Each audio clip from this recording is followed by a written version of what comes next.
Today's episode of Down with Joe DeRosa is brought to you by Cameron Esposito. I paid for it myself. I'm with Joe DeRosa. Hello, folks. Welcome to the podcast. This is Joe DeRosa, and this is Down with Joe DeRosa. One topic, one guest, 1 hour. Today we're talking about masculinity. There's certainly no shortage of viewpoints and opinions on this subject.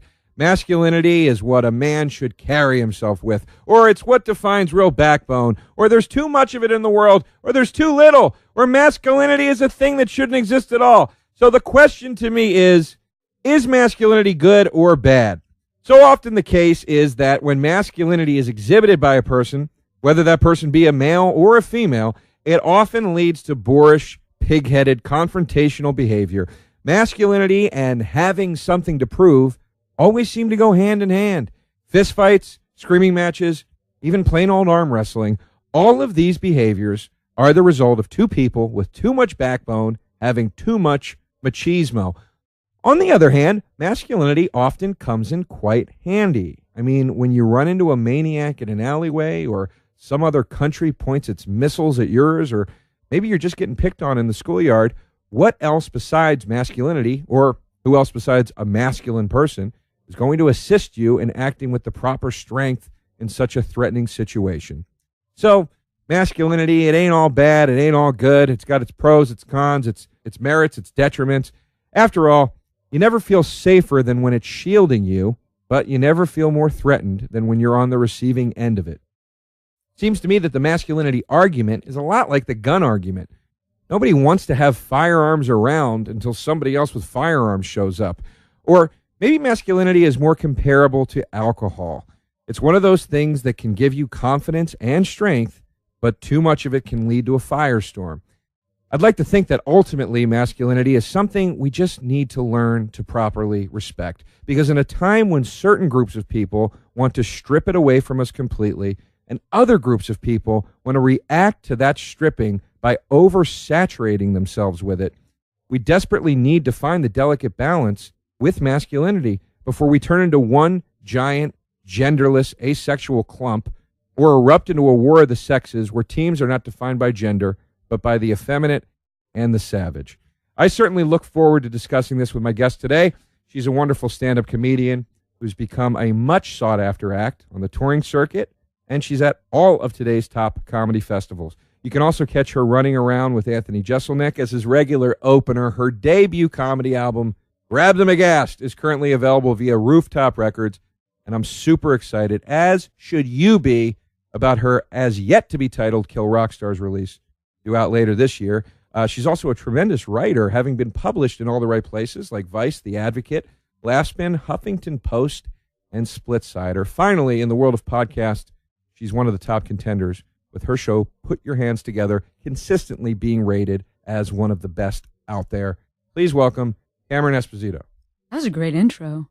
Thank You did a nice amount of research. I felt proud of myself. Oh, thank you. Yeah. Thank you. People often say that they like the intros, and I've tried to consistently stay on top of that, because I feel like that's like thank you to the guests. Yeah, nothing makes a comic feel more at ease than just to be like, I have done something. I can just talk for an hour. You know what I mean?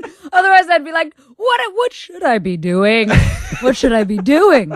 Yeah, nobody's ever been like, my intro didn't say enough. The worst response we ever got was Baron Vaughn went, that was a nice intro. It makes me wonder why I have no money in my bank account. Well, that Baron, was the worst thing somebody could say. He's got a great personality. Yeah. Like, he's perfect at just like, yeah. I got new braces, but sadness as well. You know? yeah. A little self-detrimental, that guy.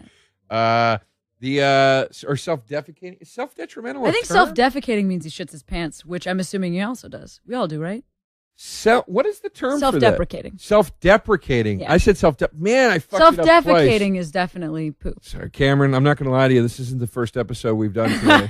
I'm a little foggy right now. You about to self-defecate? I already am. I was doing it through that whole intro. That's why I made it so long, so I have time to finish. Just really get it all out. So I texted you to do the podcast, as I do any guest that comes on. I text the list of topics over because I create a list that I'm interested in talking about, and then you pick whatever you like. So now we're talking about a thing we're both interested in. And you immediately, masculinity, I want to talk about that. And I thought, that's great. I think it's an interesting conversation, A, to have with a woman, and B, to have with a woman whose sexual preference is other women, because I feel like now we're in very interesting territory to really discuss absolutely. this. So what draws you to the topic? Like, what made you... Because you said it in a weird way, not in a weird way in the text, but you said, I just like to discuss that for an hour. Yeah, yes. You know? Well, I guess so. I have many close male friends, but I do not live with a man, nor have I ever. And so there's this isn't necessarily a topic that I would talk about with, like, say, Anthony before or after a show. Like, we're not necessarily like, I mean, although it does come up, certainly, just little hints here and there. But the opportunity to really connect with a guy about what it feels like to be a guy, something I don't know that much about. The last time I dated men, I was 20. So, I mean, that's not really a man. That's like the beginning of what it means to be a man. So it's not something I've talked about with a lot of adult dudes, dudes who are fully formed that would have that. Yeah, it takes time. It's funny because I just read a study about, like, human sexuality, and it said that basically a female becomes fully formed sexually, genetically, whatever you want to call it, at about 16, and a man hits it at about 18. That's not to say your body can't change after those times, but like I guess your genetic sexuality or something is sort of fully realized or whatever in those 2 years. So when you're dating 20-year-old guys, I mean, you're dealing with little babies, guys that have only been in that body for really 2 years. You know what I mean? And are still trying to get used to it. I feel like this masculinity shit gets really. It's not so complicated when you're that young. It gets much more complicated the older you get. Well, maybe also it's not necessarily something that you've had to use in the real world, because if you're 20, you might not have as many responsibilities.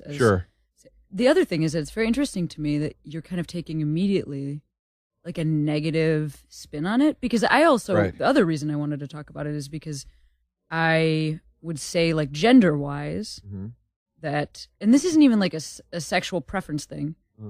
This isn't like that I want to date women and that I will marry a woman. It's gender-wise, I think I have a lot of masculine energy in me, which works on stage. Right. I'm also very, like, tiny and, like, smiley. Right. And I definitely look like a woman. Right. But I also have, like, a lot of strong masculine energy, which I definitely use to do comedy. Yeah, well, I mean, I'd be lying if I said I didn't have a lot of feminine energy. I mean, look at the way I'm sitting. First of all, look at the way we're both sitting. I wish there was a picture of this. Oh my God, that's perfect. Ernie, can you please take a picture of this? This will be posted this is just later. How we're naturally both sitting. Yeah, this was completely natural. Cameron is sitting like one of the Duke boys. Crossed at the ankles. Yeah, and I'm sitting. You're crossed at the knees. Yeah, like Melanie Griffith. Yeah, so, well, here's the thing with what I said in the intro. I definitely think it was probably a little more negative leaning than positive leaning, but I certainly didn't. That doesn't mean that my stance is that. I think what interests me about masculinity is that it's this thing that I'm supremely offended by the attempt to wash it away. I'm very bothered by that. I'm very bothered by the emasculation of men. I'm very bothered by this redefining of male. So where do you see that?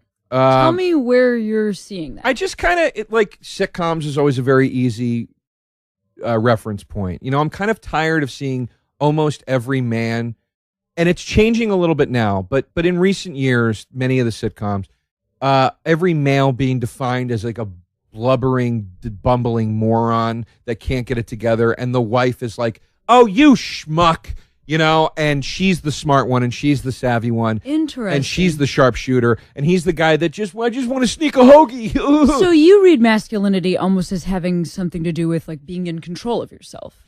Well, no. You know, just like being a leader in your own life, just as not opposed being to a schmuck. You know what I mean? But like, I don't define masculinity as that. But I think it's emasculating when you start to only portray men in this light of stupidity.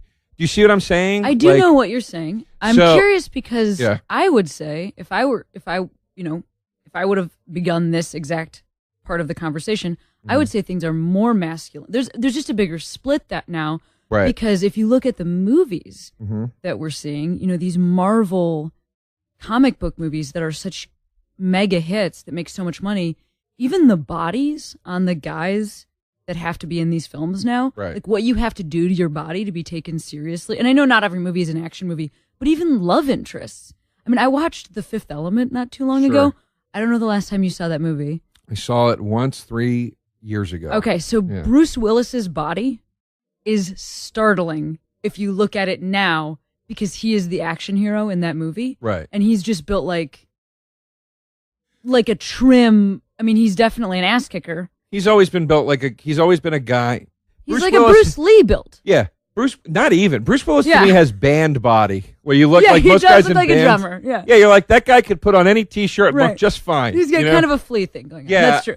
Well, I don't disagree with what you're saying about movies, and I do think that there is this split, which is why I said the thing I said at the end, which is I feel like we're falling into very dangerous territory these days with masculinity, where there are groups of people that want to just stomp it out completely. There should never be if we want to talk about it in the truest sense of the word, there should never be a hint of man. You know what I mean? I guess I just don't see that. I'm curious as to who is, because I feel, I mean, this is so interesting to me because I am a lesbian. I couldn't have less use for men in my daily life. I love my dad. I work mostly with male comics. But I feel like the masculine is celebrated almost too much. Well, that's what I meant by the flip side of that. Because on one side you have people trying to take it away, and on the other side you have people that are oversaturating themselves with it. And in reaction to that, there are people that are going, "Fuck you! You won't strip mine away." And then you'll see, just pumping iron at the gym or whatever. And I don't want to be part of either of those groups. Okay, who's your ideal guy? Let's say you're growing up and you're trying to figure out how to be a man. Sam Rockwell is my ideal guy. Interesting. Okay. He's my ideal guy because he's my favorite actor currently. He's great. He, to me, captures... I like guys like him. I like guys like Vince Vaughn because they're not meatheady, macho, browbeating, fucking bully guys. They're not superheroes. They show an emotional side of themselves. They show an endearing side of themselves without being fucking weak and whimpering about it. They're just right in that lane of that's like a dude. That's a fun dude. How is that conveyed to you? Is it the way they carry their bodies, like carriage, or is it the way that they look at the world? What is the same about those two guys for you? I like a guy. I'm going to just put this in male, female, boundaries first for a moment. Yeah. I like a guy that's able to say, "I love you" to a woman and be a pillar for her and treat his wife or girlfriend, whoever, with respect, but also understands that sometimes you can call a woman a bitch. Not his wife. I'm just saying, if a drunk lady's yelling and you go, shut up, you fucking crazy bitch. You know what I mean? That to me is the balance. It's I'm a good man, but at the same time, I'm not afraid to show you that I'm a man sometimes, and I'm recognizing our difference, and you're being annoying right now, and I'm calling you on it. Whereas so many guys today are one or the other. It's either complete, porn style, throat fucking, women demolishing animals, which is disgusting, or the other side of a guy that's guys, I just don't think it's cool to use the word bitch. It's what? Who are you? Who are you now? I feel like, though, that person that you're talking about, that I just don't think it's cool to use the word bitch guy is less common than maybe. I wonder who you know in your life that happens with. No. Because here's the thing is, are you talking about her as a bitch because she's a woman or because she's annoying you? I mean, I don't actually, I don't really use that word just because I just don't love that word. Right. If I was going to call somebody a name, I would call them a dick. That's what I would call somebody, go. Even if it was a woman. Sure. But that's just because I hate dick. No, I'm just kidding. No, I would call them a dick, but because that's Right. just like, that feels right to me. To me, bitch, I have a hard time using any word where like I can imagine it being yelled at somebody while they're being hurt. So like I also don't use like, even though I'm gay, I don't use like in words. Like there's some words that some gay people would use. You can say slurs, like it's not like. But I don't. Like I don't even say them. No, I just mean like right now. I know if you what want I to mean is like recite on one, the. it's okay. Nobody's gonna think you're being out of line. Like Yeah, I know. It's hard freely. for me to even say it. Is that like it's hard for me to say it Well, it's even 'cause now. You don't have any fucking masculine. No, I'm kidding. I mean, I'm totally joking. I think it's I think that there is a strong part of being a woman that like you have to grow up thinking about being victimized. You have Absolutely. to. You have to, and so it's just like a part of your Absolutely. brain that can never go away. Like the fact that Law and Order SVU. Do you know that Law and Order SVU is the longest running scripted non-animated television show? Yeah. 15 seasons. Yeah, well, I have a bit in my act about like I hate when women get mad at men for being overprotective. It's like, girls, because we don't have the rape threat. Do you understand that? Like every time you go outside, there's a legitimate threat that you face that we don't face unless we're in prison. If every time I ran to get milk, I had to go through a prison corridor to get there, you'd fucking worry about me too. You know what I mean? I feel like our reference points on we must know different types of people. Here's why. I've heard you tell that joke. And I love that joke. That doesn't make me. I am never going to be like, dating my dude friends. If they want to walk me to my car, absolutely. I'm so happy about it. I would never be like, please don't walk me to my car. I would just be like, okay. I'm so glad that you realize that we have different sized bodies and that I am, more statistically likely to be a victim of a violent crime. Yeah. Yeah. No, well, then we're on the same page. Yeah. I don't All right, actually. That's the podcast. I feel like we did it. We just must be like running in really different social I don't circles. think my example of the bitch thing that's why I said beforehand I'm going to put this in like black and white gender, in a gender scenario, because I'm trying to think of like, the bitch thing wasn't a great example. And now I'm worried that if Vince Vaughn or Sam Rockwell ever hear this podcast, they won't want to be friends with me. So they'll be like, I wouldn't say bitch. What the fuck are you talking about? It's my best Vince Vaughn impression.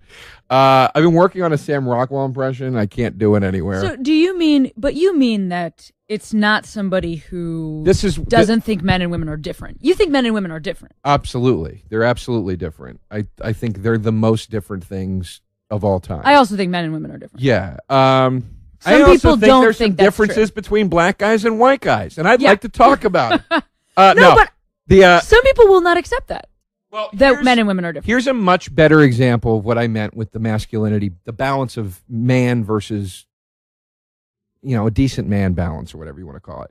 The guy that can be loving of his wife, his children, et cetera, et cetera, et cetera, but also doesn't have a problem with sometimes you got to hit a guy in his fucking jaw for running his yap.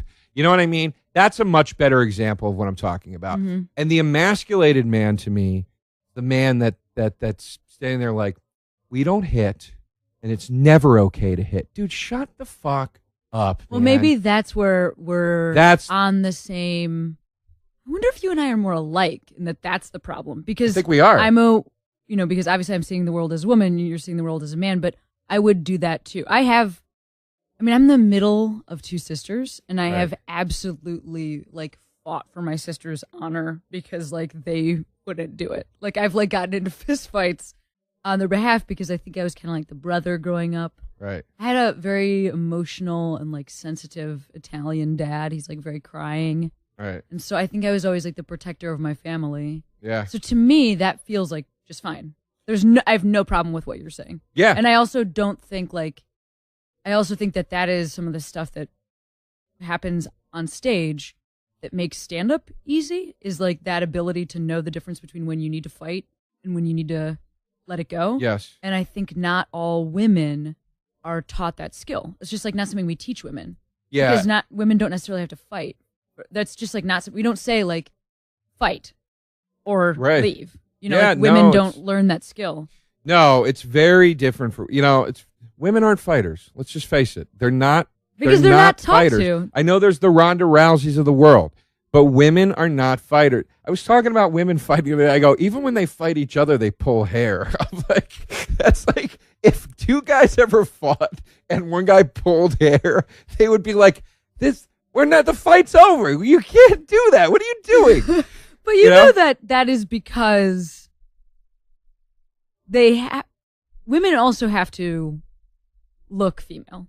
Like, there's nothing worse for a guy than to be feminine, just like there's nothing worse for a woman than to be masculine. So right. I wonder if that isn't some of that hair pulling in there, just those women being like, I have giant arms and I am punching you in the face, but also look at this. Yeah. I'm still appealing. I mean, I have one long side of my hair. And like, that's, I think, when I've been trying to over years, people always ask me about my haircut. I'm always like, I think maybe part of it is me just like not wanting to let go of whatever like femininity having one longer side of my hair gives me. I don't think you should change it. I think it's cool. And I love it. Very too. like signature. Thank you so much. Very important in this town. Yeah, you got to have your thing. You got to have your I'm hook. stuck with this stupid side mullet. No, it's a great haircut. Yeah, I guess it's, for me, emasculation is, there's something about, and look, I don't know if you're going to agree with this or not. There's something about a man getting offended that bothers me. It's just like, and as much as I hate the fucking gorilla that pounds his chest guy, I can't stand bullies. I can't stand them, and I've been the victim of them. For a good part of my life, I was never a fighter. I got pushed around. I got picked on. I hate bullies. But I also, what I hate more than bullies are like fucking guys that get offended by shit. That's when I go, and I don't care if you're gay or straight. That's when I go, be a fucking man, would you please? Really? We can't talk openly right now. I guess that's kind of where I was going with the, like, if a drunk lady's yelling at me, I'll just be like, shut up, you crazy bitch. You know what I mean? And if a guy was ever like, that's not cool, man, it's like, dude, what the? So what would be the or if a guy is doing it too? What would be I'm like not the picking on preferred women. reaction? How do you? I mean, I guess here's my question: what does it feel like for you if you like? Do you worry that somebody's going to jump in and tell you to shut up? I don't worry about it, but it has happened. And how does it make you feel? Like when a guy does it, you mean? Yeah, like you have done something that feels right to you in how you want to present yourself. It infuriates. And then a guy jumps in and is like, I'm not sure about that. What bothers you about that? Is it the? Because it's like, to me, it's guy code and not in the MTV sense. You know what I mean? I do think there's a code amongst men and amongst women. I understand that code, there are things that supersede that code. Your marriage, your kids, you know what I mean? Loyalty. There are certain things that take you above and beyond that code. But on a basic day-to-day basis, I think there's a guy code and there's a girl code. And when guys are with guys, and just, again, to use this example of an offender, you know what I mean? And maybe the offender's another guy. And you handle it in like a guy way, and then another guy goes, "What are you doing, man?" It's like, dude, come on, man. It's like when a guy fucks another guy's girlfriend. It's like when a guy rats you out to your girl about some shit. You know, I know guys that have been with their friends and their friend cheated, and then they ratted out the friend. It's like, dude, you don't do that. You don't do, whether you thought it was wrong or not, you don't do that. That's like omerta shit to me. You keep your fucking mouth shut, man.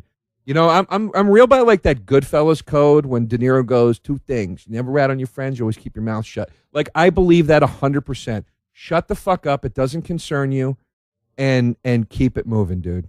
Sure. I mean, and I think in the case that you're talking about, that's not even helpful to anybody. No, but I think a lot of guys are built like that. Now, I've had guys, okay. What do you think changed? Where are you stemming this change This from? is, by the way, one of the moments. This is a very reoccurring theme on this podcast where I feel like it's not my podcast anymore, and the guest is actually doing a better job. Well, you can ask me. No, you're questions. Doing great. It's not a contradiction. It's not a criticism. My words. It's not a criticism. I just like when this happens, when the guest will start to be interviewing me. Well, I'm great at my job. What do I think changed? I think like with most things that deal with discrimination in the culture of this country, there was a backlash because a bunch of rich, greedy, powerful, cocksucking white males treated a group of people like garbage, and then there was a backlash. And unfortunately, the way we deal with the backlash in this country is never letting things even out. It's, well, now it's payback time. And that's how it goes. The pendulum has to swing all the way in the other direction first. So you end up with these like sort of, unfair, kind of like Gloria Steinem fueled situations, like when she was an advocate for Linda Lovelace with the whole like deep throat thing, and she's like on talk shows with Linda Lovelace going, we demand justice, and this woman was abused and all this stuff, and Linda Lovelace is sitting there like, it's not fair what happened to me and I was taken advantage of. And it's like, really? Because you seem to be having a great time with all this porno stuff until the fucking people threatened to send you to prison. And everybody else in that movie went up the river, and now you're getting around that because you're doing this whole I was held at gunpoint shit. Now, whether that was true or not, I don't know. But the point of the matter is you soaked up every bit of glory, and you didn't change your tune until the law came into the picture. And for Gloria Steinem now to sit there with you and let you kind of just glide through this without having any recognition of the other side of this argument, that to me is total bullshit. And that to me was the pendulum swinging back. So I guess that maybe that's not something I necessarily define as masculinity or femininity. I mean, we would have a really different opinion on what you're talking about right now. Well, you and I would have a super different opinion. We can totally get into it, but yeah. I'm not saying that's the definition of masculinity versus femininity. What I'm saying is when you said, what do you think happened? I think stuff like that started to happen, where all of a sudden certain women could do no wrong. And no matter what logic you hurled at the argument, it didn't matter. What they said was law, and that was it. And at first, maybe those things had ethical purity to them. Maybe Steinem's head was and heart were in the right place. You know what I mean? Maybe Linda Lovelace was mistreated. Maybe all these bad things did happen. But the point I'm trying to make is when you tried to pose the other side of the argument, nobody wanted to fucking hear it. They wouldn't even entertain it, which to me is bullshit. And then I don't think that's bullshit. That ball starts rolling. Yeah, and then, I understand what you're. I understand the point that you're making, but I do think that. So I think that thought patterns are very ingrained, and that. Wow, there's like so much to unpack here. First of all, starting with the fact that you just like offhandedly said cocksucker. Now that is the thing where like you don't have to worry about offending me, but like. That's a word that means something. And like the same way that now you're getting this point where you're like, I don't want to have to watch what I'm saying, or I don't want people to tell me like how people are offended. And it does matter what happened to that woman, because it was mostly men that were controlling her situation and that were controlling her money. I mean, pornography is still not like a female headed field, and women in there, and men also, but all but the women that are in there are going to be, if they're treated badly, they're going to be treated badly by a culture where they have no advocates. Like there aren't other women that are necessarily. I don't think that's true for two reasons. Number one, with the Linda Lovelace thing, nothing's ever been proven, and she actually returned to porn years later. So she also lost like all of her money. That's fine. I mean, I guess I would say if nothing has ever been proven, I am always going to say, that seems true. And I'll tell you why. Because why would anybody ever make that up? And I understand what you're saying, the to get out of prison. Argument. Okay, well, still, she had to go on those talk shows and have those conversations. And to be a person that actually has to go have those conversations, like that is an awful thing. It's not prison, but she had to be the face of shame. I mean, she was destroyed. Her life, it's not like she had all this money and was doing fine. Like her life was destroyed by that movie. But you don't think there's any validity? You don't think there's any validity to the fact that she was twirling around and smiling and having the time of her life in the spotlight. And the second the hammer dropped, she was like, I was abused. I was forced to do this. Literally the second. I am never going to. Yes, actually, I am always going to assume that a victim is telling the truth. That's me because Okay. because fine. I feel like it's a lot of work to keep a story straight, and it's also a lot of work to go out and like tour on a circuit and say like, I mean, it's your life doesn't get better when you're in that situation. I think about somebody like Monica Lewinsky. You know, it's just like, yeah, she like got to write a book recently. She also, you know, I mean, her life was fucked. Her face was fucked, and then her life was fucked. And it should have been fucked.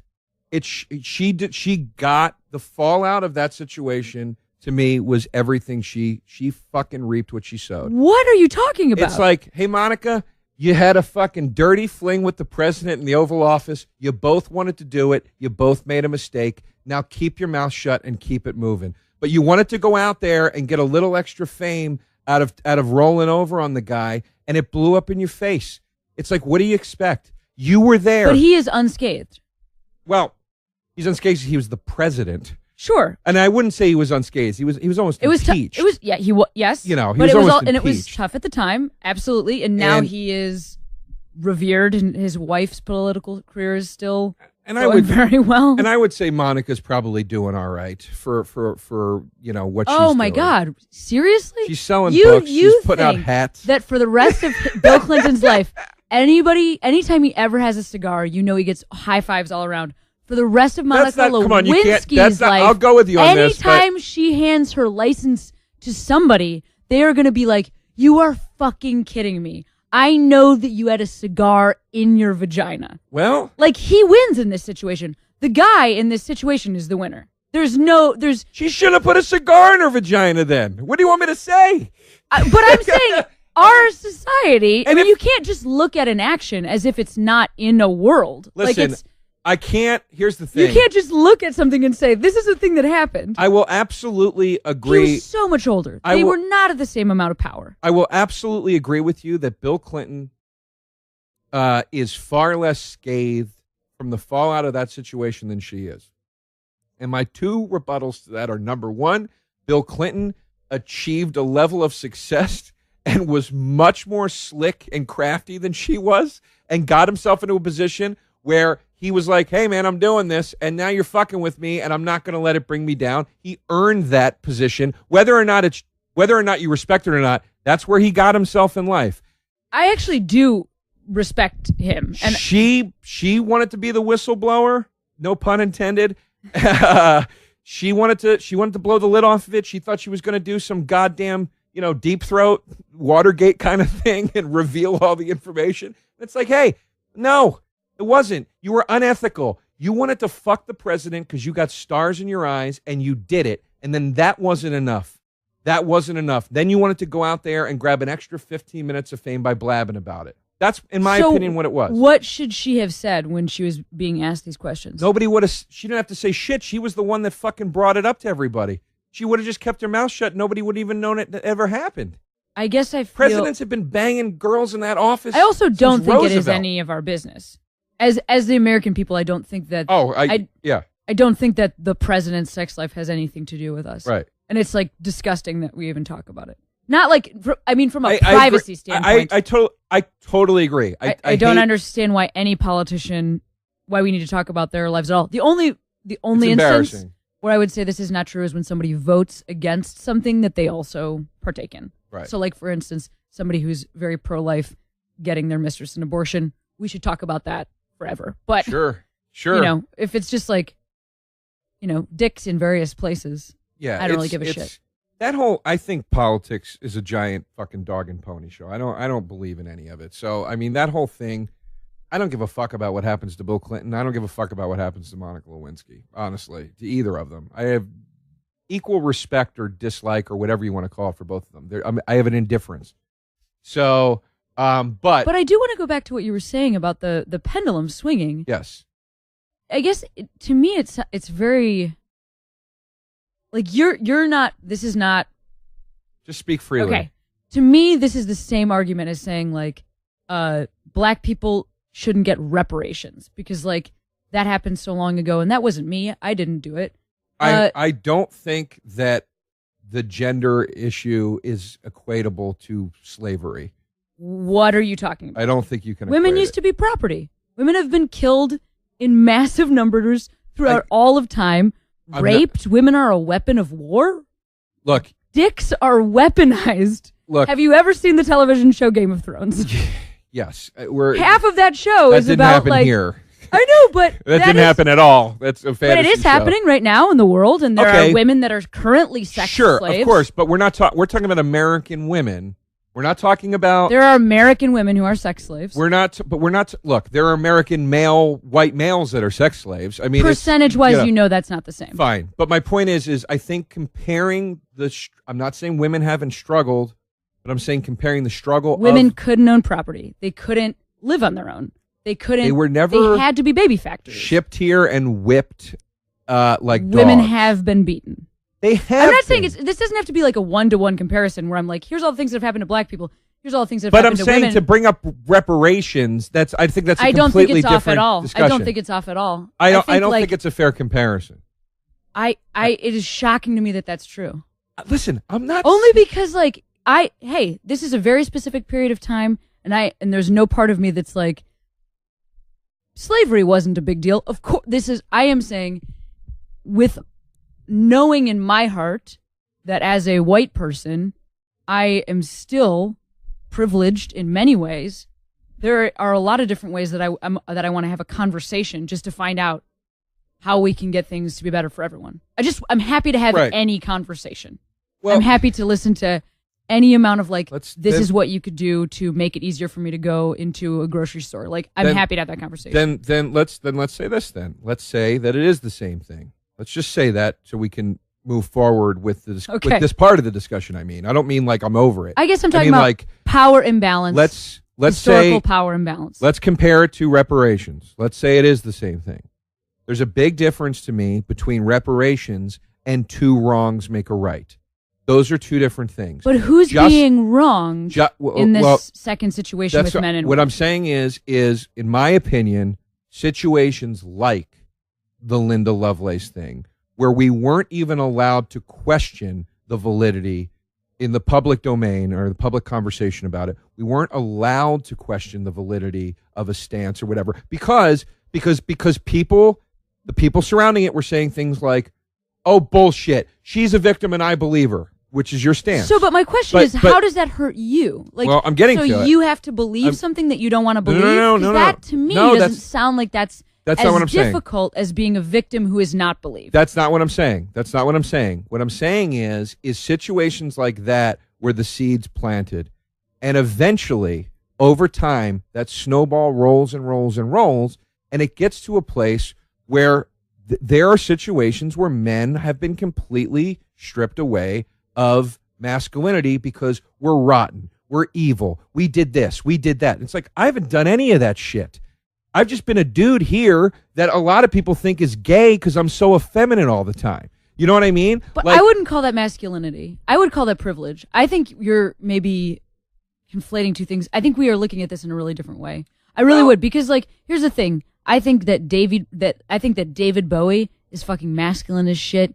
I know he in the 70s when he was a glam rocker, I knew he fucked dudes and chicks. He fucked whatever. And I think he is a hot guy, and I think he's a man. And then I look at George Clooney, and that man looks fucking great in a suit. Suits should be made for that man, and he looks good when he's drinking. Yeah. And I mean all suits should be made for that man. Yeah. That's why we should make suits. Right. So I think masculinity is beautiful. I wear as much as I can, I wear men's tailored clothes that look great on my body. That's, to me, that's masculinity in the literal sense of you're talking male. About not apologizing. And to me, that's not masculine at all. I'm talking about, no. I'm not talking about not apologizing. No. That's not what I'm saying. I am talking more about the abstract sense or concept of masculinity, the idea of it versus the literal, a dick is man. Sure, I'm just trying to understand why it's masculine to I'll give you because I would say that a man what happened to learning Who? Like just a man that is learning can be just as strong as a man that is taking what he wants. Well, here's the thing though. We got into emasculation, which I know is related, but I think it's a little different than talking about the concept of masculinity. Yes. But like once we got into emasculation, that's where I started talking about there are certain groups that would like to see men stripped of all rights because of past deeds or whatever you want to call it. I don't think that is true of anybody. Look at the divorce laws of California. The divorce laws of California. Okay, let's look at. I think if you're actually okay, so here's the thing: divorce laws, that is people on the worst day of their life behaving the worst they're ever going to behave. Like I don't think you can look at divorce laws and say women want men to be stripped of all their power. I think Alec Baldwin had to campaign because of how unfair the custody laws towards men were in the nasty ongoing for years and years and years divorce he was going through with Kim Basinger. He had to campaign because the laws were so woman slanted. And but there's a reason for that, which is that there shouldn't be history of women not being protected. So you're right. And yeah, that's it goes what the I'm other saying. way. It swings too hard in the other direction. On the day that you are getting a divorce, every party in there, that is the worst they're ever going to behave. And I think if you talk to those women, those same women that you think are like taking Alec Baldwin for all, I think if you talk to Kim Basinger and you said to her, like, Kim Basinger, do you want men to be devoid of all of their rights to be men? I think she'd be like, no, I'm just fucking pissed at my husband. No, but I want this certain man to be, and the law recognizes that, and that's why it's dangerous. It's a law that recognizes it for all men. It doesn't recognize it just for Alec Men Baldwin. have men still hold more jobs. Men still get paid more money. But back to my original point, that's why I said you can't deny the women are the still a fact primary that caretakers. There are groups that want to see it happen. There are groups that are reacting harshly against it, and there needs to be a balance. My whole thing was we need to respect it and find the balance of it. That's my whole thing. I'm just saying I can't not recognize that there are completely unfair situations orchestrated in great favor of women and not in favor of men. That's a real thing that exists. Now, whether or not there are ones for men too or whatever, I'm not saying there aren't. I'm just saying there, without a doubt, there are things designed unfair. I'm going to quote. But we live in a world where a man could leave. That's the other thing about those divorce laws. Like, where a man could leave? Yes. Yes, dads can walk away. I mean, not just can they leave, like, physically, the baby's not in their body, but also then a woman is told she's a monster if she abandons her kids. A guy is pretty normative if he I don't leaves. agree with that. I don't agree with that at all. I think especially... Statistically, that is true. No, I think... More men leave their I'm kids. not saying that more men women. don't leave, but I don't think it's fair to say only a woman's considered a monster. And I would say, especially in the last 10 years, with the amount that rap music particularly has brought to light the issue of fathers leaving when they're not, and how harsh they are about it, I don't think it's fair to say that a man can just leave and doesn't get any shit for it. But I mean, people might not even know. I mean, what I'm saying is he can go on with his life. Right. Like a woman, it's not the same. It's not the same for a woman to, like, so she's probably going to have the kids. Mm-hmm. Maybe because the custody laws are unfair, but also maybe, and just as likely, but probably more likely, because the dad doesn't want to be the primary caretaker, because he hasn't been in the past. Right. Because there are still more stay-at-home moms. Right. So there she is. Maybe she hasn't worked in a long time. Right. She's unable to get back into the workforce. Right. You're saying that, like, that law shouldn't be tilted so that woman is extra protected? Because that's our moms. That's how I think about it. It's not just women. It's like, those kids, that's our moms. Like, what would you want to happen to your mom? I know plenty. Here's the thing. I'll be honest with you. Most of the kids I knew when I was growing up whose parents were divorced, the mom's the one that split. So I'm just looking at it more on a case-to-case basis and saying, I'm just tired of this notion that if you're a guy, you have it on this fucking easy street and you could never possibly get jammed in the ass on something and, like, you know, it's just not possible. But and nobody says that. So many people say No, that. you're So many misreading. people say I that. think you're I'm not really misreading. misreading what people talk about in terms of privilege, which is this. Like, you are, okay, so how tall are you? 6'2". Okay, so I'm 5'4". So when we walk down the street, we look so different. There are the amount of danger that I am in on the street, which is what you're talking about, walking me to my car. Fucking walk me to my car. I'm tiny. Of course, I'm tough as shit. I'll protect myself if I can. But there's also situations that I'm going to be more likely to be a victim of. Sure. You know, like, of course, women are raped more often than men. Of course, Absolutely. Of course, like, if a dude, if an assailant, if a mugger is looking at the two of us, and we're on two different sides of the street, of course they're going to come after me. Absolutely. Of course. I'm tiny. And I think women just want some acknowledgement of that. I think if you were... They get acknowledgement of it. They get acknowledgement of that. And that's how often? That's why I wrote that joke, because I got... Which I love that joke. And I said that I love that joke. I know you do. Look, we're not against each other here. We have disagreements. I think it needs that acknowledgement needs to be for like a decade. Like, just give us a decade. That acknowledgement. It doesn't need to be like... Let me tell you what that acknowledgement was met by your precious Gloria Steinems and the like. They're the people... My precious Gloria Steinems. There's like a real Lord of the Rings element to that. Keep going. Those are the people that turn around and say, I don't need any fucking man. I can protect myself. I don't need a man. I don't need this and that. I was out with a girl one time and I go, walk on the inside of the street. I'm walking on the outside. She kept walking on the outside. I go, stop. Walk on the inside of the street. The man's supposed to walk on the outside. I'm fine. I can handle it. And I go, you're like so many girls I know. I'm trying to do something nice for you as a gentleman, as like a gesture of sweetness, and somehow you look at it as this attack on your independence. And it's not. You are dating the wrong women. A date. It wasn't even a date. It was just a friend. It was just a friend. Look, some of this are the bad seeds I've dated. I'm not saying I love this conversation. Me too. Because I agree with you that there's like so much that we are lined up on, and then you'll say something where I can't even believe you're saying it. And I think I can see in your eyes that the same thing is happening to you. Like, we are on complete opposite sides of the same line. We're just like, oh, yeah, I see it exactly like that. Wait, no, you see it like that? Oh, you're fucking out of your mind. Oh. Wait, this so how, what? Yeah. This is going to be personal. I'm just going to get personal with it. Do you, how often are you dating? Pretty often. Okay. And do you have long-term relationships? Very rarely. When's like the last time you had one? Like, year what? Like, in terms of... The longest I've ever been in was 8 or 9 months. 8 or 9 months. Absolute longest. It sounds like maybe. Yeah. I'm going to just do a little podcast diagnosis. Sounds like maybe you distrust women. Oh. I distrust all people. I just happen to want to have sex with the women. So that makes it so much harder. Yeah, that adds a whole new layer of distrust. Yeah, but I mean, I just don't really trust people in general that much. I have a hard time trusting people in general as well. But I do think that something that's like awesome about being a lesbian. Now, here's the thing.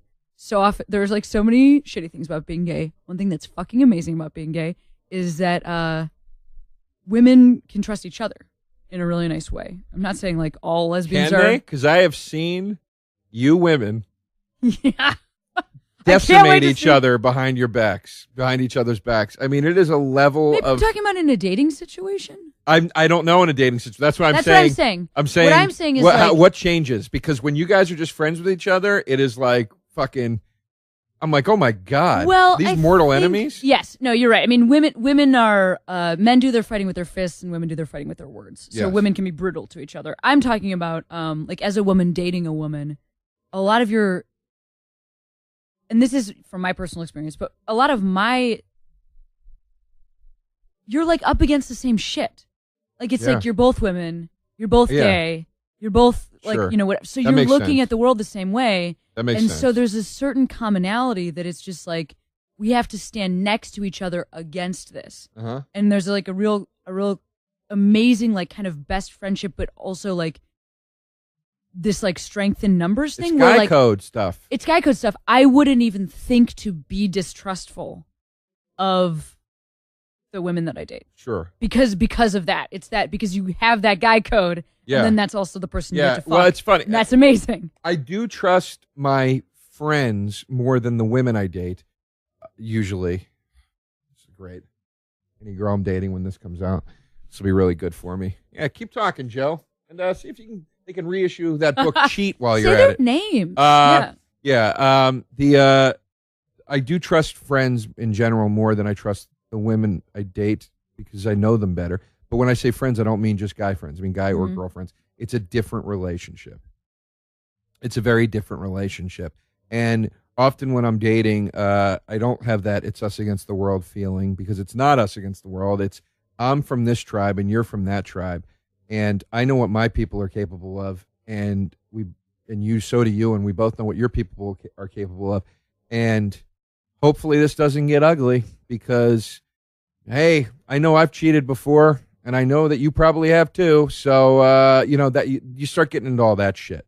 I always think that for everything that externally and like societally is really difficult about being like two tiny lesbians that are walking down the street together, I'm so glad I don't have to be a straight person trying to figure out what the fuck some other like completely different person. It's horrible. It's horrible. And I think we really, and this ties into the masculinity thing. And this is a very touchy thing that I'm about to bring up. But people don't, I don't know. I don't think it's invalid and I don't think it's untrue. We want to recognize every gender difference between men and women except for the most basic one, which is the biological differences. And I don't mean like our body parts. For instance, you say women are physically... talking about dicks. Talking about that dick. For instance, if you say women are more physically vulnerable than men, which I know you agree with because we talked about the whole rape threat thing. There are women that get mad at that. And it's like, I remember seeing Rosie O'Donnell on a talk show when the Secret Service thing happened, when all the Secret Servicemen got caught banging all those hookers and stuff. Remember that when that happened? Like they were like overseas and they fucked all the hookers or something? Yes. And Rosie was on a panel with some guy on the morning show, and she goes, this is why you need women in the Secret Service. Or you need more women in the Secret Service. This kind of stuff doesn't happen.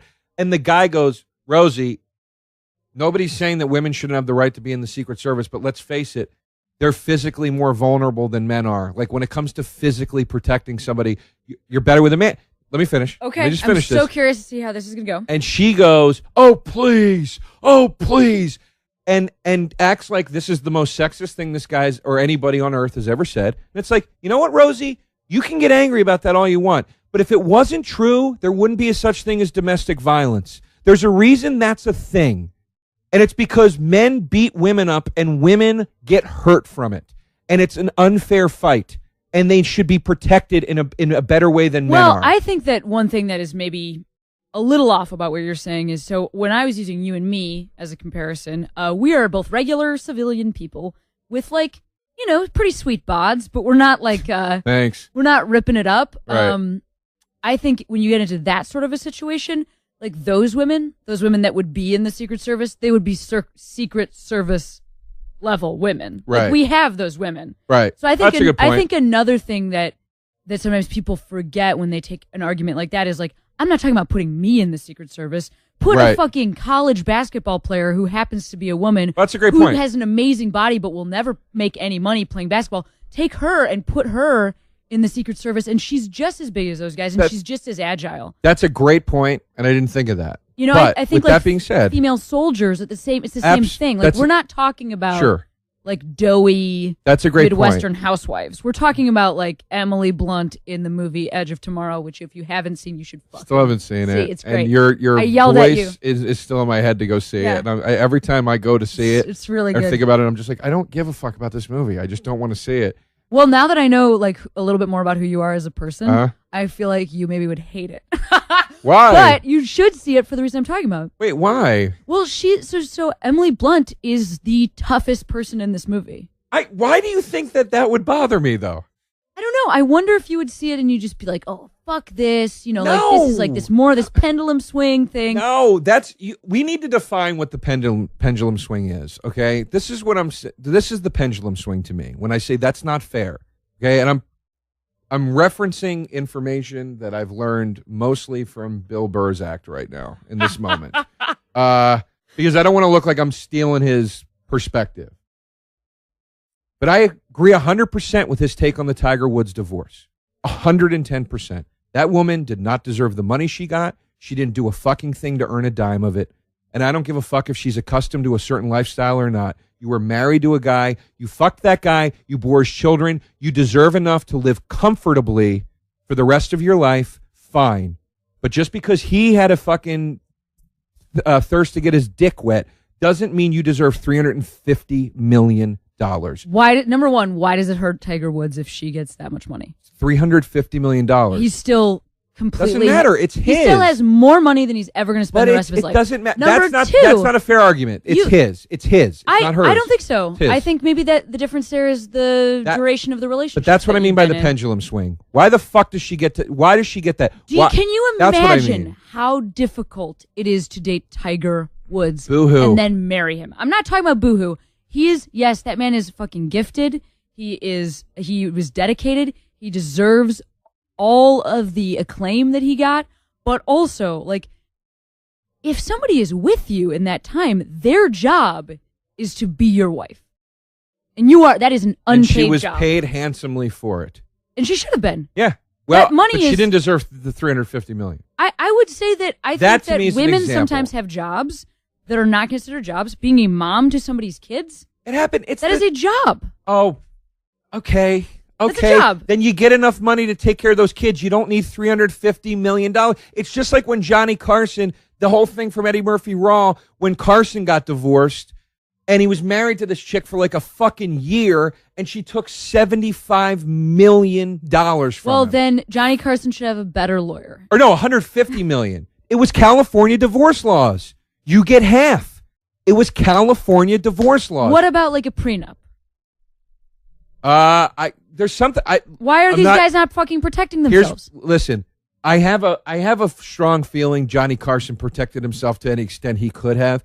He had to give her half because of California divorce laws. He gave her half of his fucking money. I'm not saying Eddie that. Murphy's point, but I think what we're talking about are outliers here. Right. We're talking about extreme outliers where somebody's married for a month and they get this. But most of us don't have $150 million for someone to even But I'm saying when I talk about the pendulum swinging and a man being stripped of any rights. But the reason those laws exist is because of legal precedent. Yeah. So that's the most extreme. You're talking about like the tip of an iceberg. Okay. And that iceberg goes all the way down. We're talking about moms who have been moms for 20 years and they have no skills. They can't get back in the workforce because the workforce doesn't want to hire a 45-year-old fucking woman. Are you telling me Mrs. Tiger couldn't have got by on $65 million? I am telling you that you are using these extreme examples as if that is what divorce law is. But you wanted examples of the pendulum swinging back. But that is like falling off the edge of the pendulum. California divorce law is the woman gets half. Yes, but what I'm saying is that goes all the way down. Like that is of course there it goes all the way down. To protect the women that are in the worst position. And so if it also why has can't it to be go case up, to case? Why does because that's not how the law works. Why can't it be case to case? Why can't it say if because determined? Legal precedent is like exhausting, and the work of years of lawyers being law. There are certain laws that are without question interpretive that have multiple levels. You can look at murder versus manslaughter if you want to delve into that. But there are plenty of legal things out there where if you fuck up or you're going through a bad time, the law can determine what the reward or punishment is based on the situation and based on the facts and information gathered. Therefore, when it comes to divorce, if somebody goes in there and goes, I want $350 million, but you're talking about two rich as shit guys who are going to spend the rest of their lives fucking with everything they want. And you're saying they that earned those every penny two of it. guys they earned are every the penny. Reason that all of these millions of women shouldn't be protected throughout time. That's not what I'm saying. What I'm saying is if a woman comes in and is down and out, okay, and in this bad position that you're talking about as a mom, and she's going to be high and dry, and she literally needs half. Fine, you give her half. You do the right thing for the kids and for her. I get that. I guess I don't understand why you feel so bad for Tiger. But what no, it's not Tiger. It's the example for the point. The point I'm making is nobody's saying you're not right in what you're saying. But what I'm saying is this automatic for the people bullshit is bullshit. It shouldn't just automatically fucking happen. It's not right. And that to me is the pendulum swinging back where it's like, well, women were barefoot and pregnant for all those years, so now they just get half. That's just how it's going to work. It's like, oh, fucking come on, man. That's not fair. I just think that what you're talking about is, of course, the point that you're making makes logical sense. Of course, then that's it. Any woman that is, but there's no actual way to put that into. There's no way to put that into action. Oh, there is 110% way to put that into action. Okay, I mean, if you want to go back to school, become a divorce lawyer, then become a judge. I just won't get married in the state of California. I just think that you're talking about protecting the very, the best. You're not hearing me. You're not hearing me. No, I hear what you're saying. I just think it's silly. Like, I'm who not cares? talking about, but what you're saying is almost communist. Well, they have it, so take it. That's not fair what I'm either. saying. What I'm saying is that everybody has a job in a relationship, and sometimes one of those people's jobs requires them to leave the house. If you're married and you entered into that contract, you knew what you were fucking getting into. And your job was to go out and make the money and be Tiger Woods, and her job was to carry your kids in her body, push them out of her body, hold them, nurse them, take care of them with a slew of nannies, I'm sure. Yeah. But also, like, travel with him, go to events with him, look great on his fucking arm. What a horrible life. No, but it's also his life is not. I mean, he trains in the gym and then he plays golf, which he loves. You've yet to justify though why it would deserve $350 million. Because those are jobs. It is a job to be, just like it is a job to be a $350 million a year job. If hitting a ball into a little cup is a $350 million that is a real job. It's a job. It's on books. It's what you get paid for. And hitting the ball into the cup wasn't what made him all that money. It was being the best at the sport of anybody that ever lived, and it was getting endorsement deal after endorsement deal. And you don't think being a mom is a job?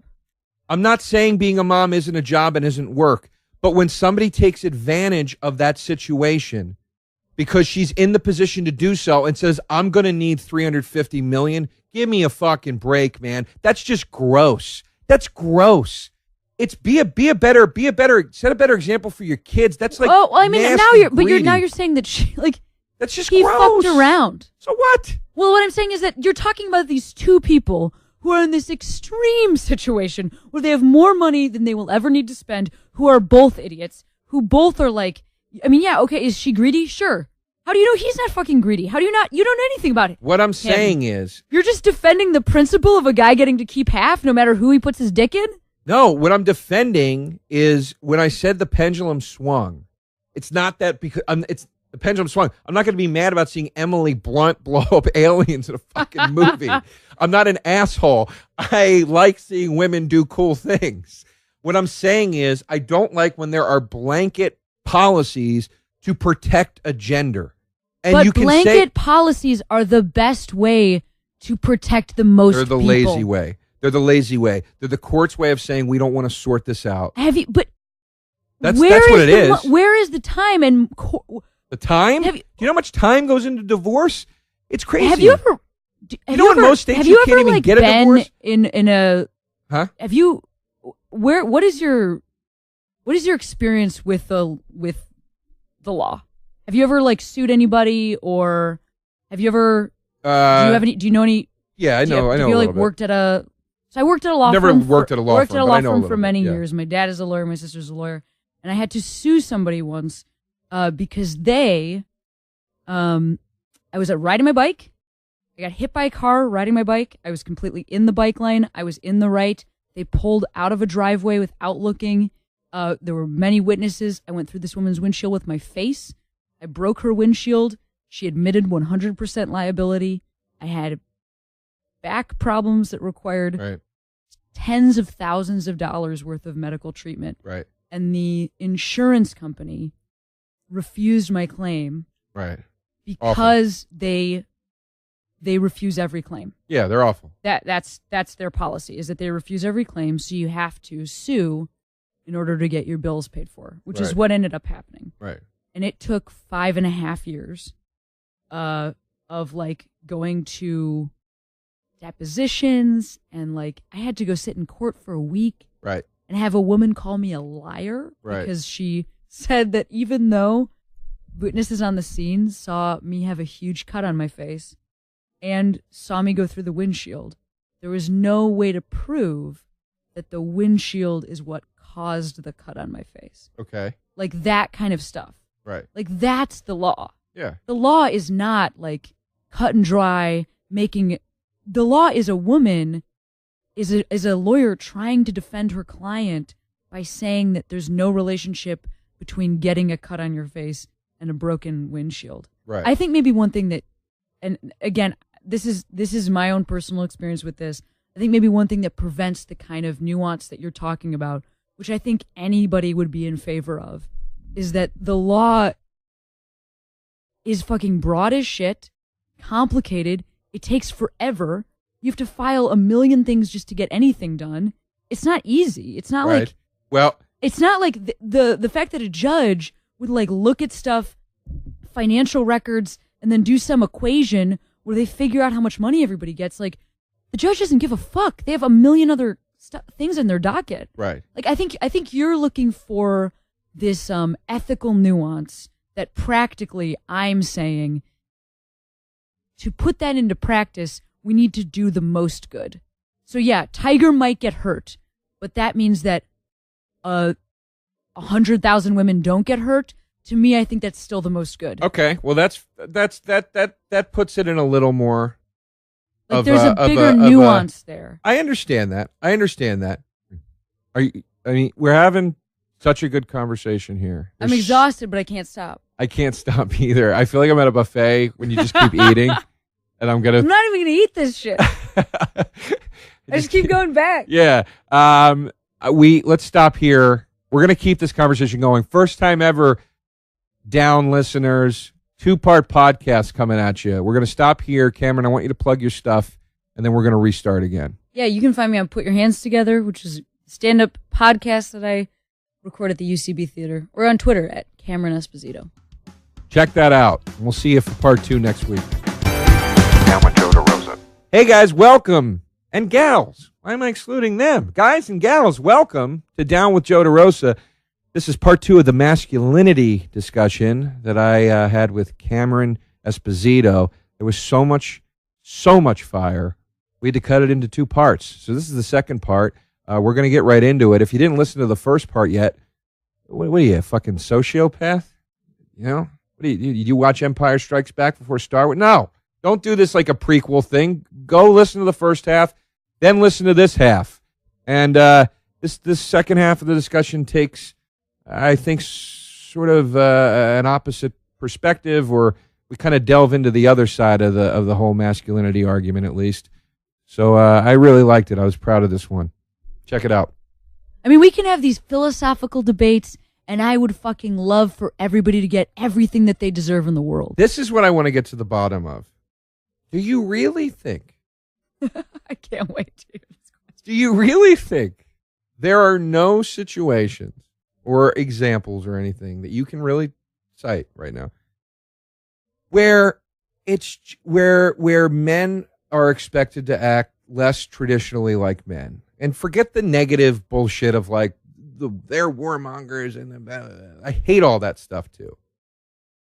But do you really think that it's sometimes when we talk about this pendulum swinging back, that it is sometimes very unfair where men kind of get put into a corner with tape over their mouth, and it's just like, you're a man, that means you're a pig, that means you're wrong, shut up. The woman is always right. She's always the victim. Don't you think that's kind of unfair? Don't you think that does happen?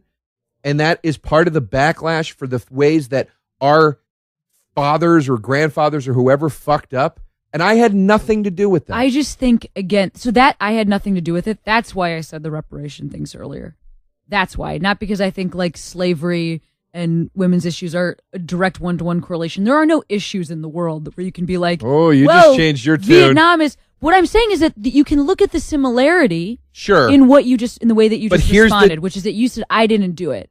But here's the difference between reparations. I would just go back to the same point I just made, which is that you have to do the most good.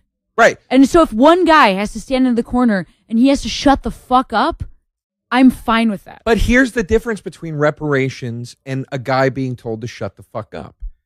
That guy reparations don't affect me. Reparations are money from the government. That doesn't affect me. That's So you don't think that you should have to? Okay, fair enough. It's a different I understand what you're thing. saying. My question is like, you don't think that? I grew up in a really, really white area, really super white suburb of Chicago. Me too. So I just didn't know any black people when I was growing up. Right. The only black people that lived in my town were Bo Jackson's kids. They went to my school. It was amazing because he was like one of the most famous athletes. Where did he live? He lived like a couple towns over because he had retired from. This was like after. Why did his kids live with him?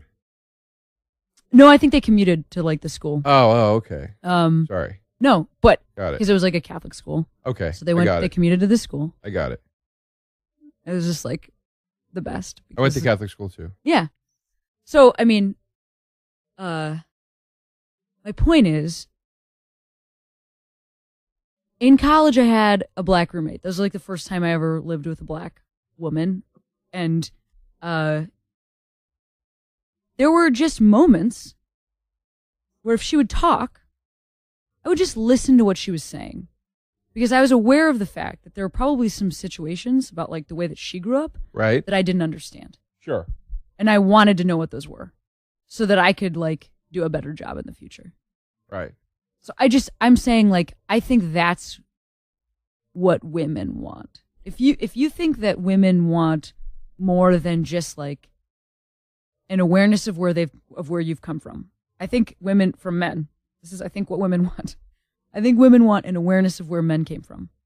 And I think women want an awareness of where women came from and the ways that those things are different. And also the ways that we can like listen to each other better to make it easier on each other. Yes. Like if you said to whoever you were with, you said to your, and you know, also gender and masculinity and femininity, a lot of this is also social construct. This isn't necessarily who we are at our most basic, but it's who we are because we grow up with the things around us. Right. So if you end up with this woman and you say to her like, hey, because of the way that I grew up, it's hard for me as a guy to always say exactly how I feel, but like, I love you. Sometimes when I get angry, I like might say that like, I don't know, somebody's a bitch, like just to go back to your thing. And like, you should just be like, okay, honey, I'm on your side. Mm-hmm. I think that whoever you're with, I would hope that she would be like, okay, got it. And because of the way that I grew up, I was taught to be very emotional. And so sometimes if it feels like it's too emotional, you should just be like, honey, no problem. Right. Like we should just acknowledge the fact that like we have different stuff coming in. And I hope that that's what ends up for you. I just don't, I think you're, nobody would really want what you're saying, which is that I don't think any of these women would really want for men to be like cowering in the corner and shamefaced between their legs. I think if you start a movement, you have to be fucking strong about your movement. It's the same way that like, if I said to you, I disagree with that. And here's why I disagree with that. Because when you brought up black people and the struggles that they've gone through, 5% Nation of Islam, particularly in the 60s, would have absolutely had no problem with saying the white man has faded away forever. Good. That's good. Okay, yeah, that's what I'm saying. So I think there are absolutely extremist but again, you got to look at the most good. So you are spending so much time and energy as you think about your own masculinity, focusing on these extreme 5% feminists, because I'm a feminist, but you know what? From the way you're talking about it, you're a fucking feminist too, because you want women to be treated equally. That's all feminism is. Sure. And these like 5%ers, I mean, they exist about everything. Those are the people who fucking bring guns to like Walmart. But that's what I've been about everything. saying from the beginning But of the podcast. They're not relevant. You kept saying No. they don't exist. Because 5% is ever approaching zero. Well, I don't know about that. 5% may be in theory approaching zero, but it certainly does not. You're using it where you're saying like this is a legitimate person and Fox. this is a person. Hold on a second. You're saying that this 95% of women that are rational and want to be treated the same and do want their fucking money when their husband cheats on them and leaves them, that 95% is not the same. I don't as the understand 5%. how cheating equates to money. I don't. I'm sorry. I don't. And if it ends a relationship and that woman's job has been to be your wife and to be the mother of your kids, she should get money. fine, she should. Some. But we did some movement in this conversation. We've done a lot of movement. But I think you're picturing me as this like Bill O'Reilly type who sits in here all day being like, hey, the fucking immigrants are going to take over and the women are going to cut our dicks off. And I'm not. No, like, I don't see it that way at all. I identify probably much more with women than I do with men. When I was a kid, and I hated sports my whole life, when I was a kid, my uncles and my dads and my male cousins would all at, a holiday afternoon, whatever, watch football in the living room. And I would sit with my aunts and my mom and have cake and coffee and talk. My best friends in the world aren't all women, but I have several very, very close female friends. I remain friends with 90% of the girls I date. So I think all of this stuff is stuff I would believe. But here's the thing. Just based on the conversation we've had today. Yes, but that doesn't mean that But that is not my point, though. This is what I'm going to hear your point, and then I'm going to. Here's my point.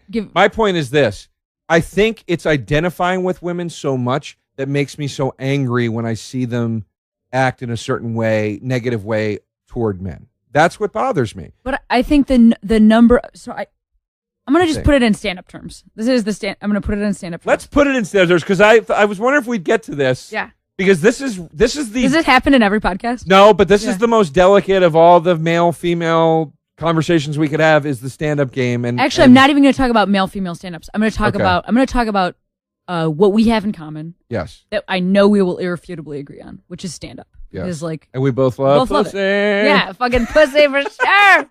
All right, so I think that every stand-up is so dedicated to the craft. You have to be. Right. Fucking love it. You're in love with it. You Right. love it, and you love yourself for doing it. Like, you love being a comic, and you love people responding in a positive way. Right. You need it. Otherwise, why the fuck would we be on stage? Yes. So you get like 100 tweets at you that are like, I fucking love the shit that you're doing. Mm-hmm. I think you're amazing. And you, Joe, know how hard you're working. So when you get those tweets, you're like, fuck yeah, somebody sees how hard I'm working. Okay. And then you get that tweet that's like, fuck Joe DeRosa. Right. That dude is not funny. I fucking hate him. Right. And that affects you. Yeah. Sometimes I find in myself more than the 100 that are in my favor. It's that one motherfucker who you can't reach, who you're like, why the fuck can't I reach that person? Right. That outlier, like that's the person that drives you crazy. Of course, yeah. So this is what I'm talking about. I think that you are looking at this issue and you are looking at that one person who's giving you that feedback that's like, why can't you be a more sensitive guy? Why can't you shut the fuck up and not call? I think you're taking that woman, that like imaginary woman or man. You're taking that woman or man and you're making him that tweeter, that fucking bastard. And instead you should just block that shit out of your mind and look at the other 100 people who are on your side. Because I just think you're taking this extreme viewpoint and you're like kicking it over as if it's more relevant than it is. Well, fuck those people. All right. Possibly. Fuck those people. Yeah. Well, yeah. Keep doing what you're doing. And if somebody tells you to stop it, then you just like, I mean, because here's the other thing. You block that person. You don't go and have like a Twitter war with them. Oh, sometimes unless you're a crazy person. I do sometimes. No, you gotta fucking cut it off. You don't know the animal you're dealing with right now, Cameron. We don't know each other very well. I feel like theoretically we could be dear friends. Yes. And have really wonderful, heated debates over drinks and I feel like it'd be a really good. I love screaming. There's nothing I love more than the yelling we've done in this house. Are we almost done? Did we finish it? No. Are we like? I can't even tell how long we've been going. I mean, I'm like sweaty through my whole. If you need to go, we can so stop. Worked up. No, I mean, I just was like. I mean, we're approaching a 2-hour mark, if I'm not mistaken. Are we not, Ernie? An hour 18. Oh, we're only at an hour 18. Oh, okay. God damn it! How long is this supposed to be? It's only supposed to be an hour, so I thought we were close to 2 hours, and I was like, oh, we're gonna get 2 episodes out of this. Oh, well, let's just bow out. Because I feel like we've like figured out the point that we disagree on, which is like how important this the difference is. Yes. Like How important the two opposed factions are. Yes. Like how, and also how extreme, like if somebody wants you to tone down your masculinity, how extreme, like you're looking, I think you're looking at this, I see this person as being an outlier. And I think we are all trying to move towards creating better lives for each other. It seems like you're finding like a lot of challenge from maybe a smaller number of people. I'm not finding as much. Here's the thing. Since we're in the discussion, I'm in the discussion. You know what I mean? Like I'm letting it fly because it's what we're talking about. But I certainly am not that troubled by this on a day-to-day basis because I have an equal dislike for the opposition of that, the extreme opposition. Maybe that's why, maybe that's another thing that I would just point this out. Maybe that's another thing that makes this so hard for you, is I think for a woman that's in that situation, she probably thinks about this every day, all day. Really? Yes, I think so. Yeah, well, I mean, possibly. Like if you're in the party that has traditionally been wronged, I think it affects you on a day-to-day basis. Sure, yes. I would agree with that. But my point is we never even got to bashing the other side of it, yes, which is the overly macho. I hate that just as much. I can't stand those people. You know, I can't stand guys that I mean,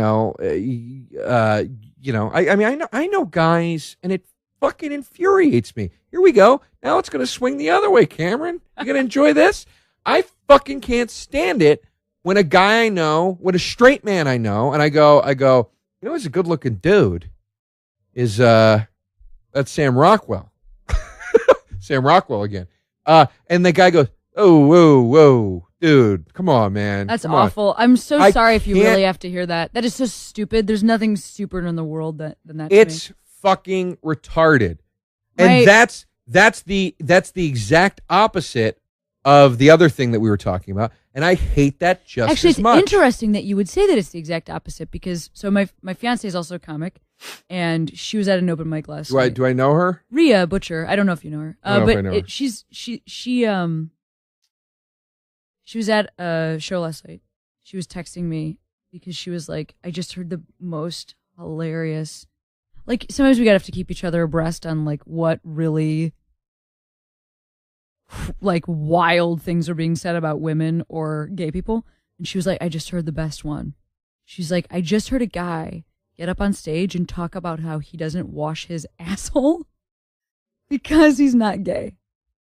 Wow. Because assholes are gay, right? Like in his mind, his own butthole is trying to get him to fuck it. Right. Like, and she was like, the best part about this is like, he also has a dick. Right.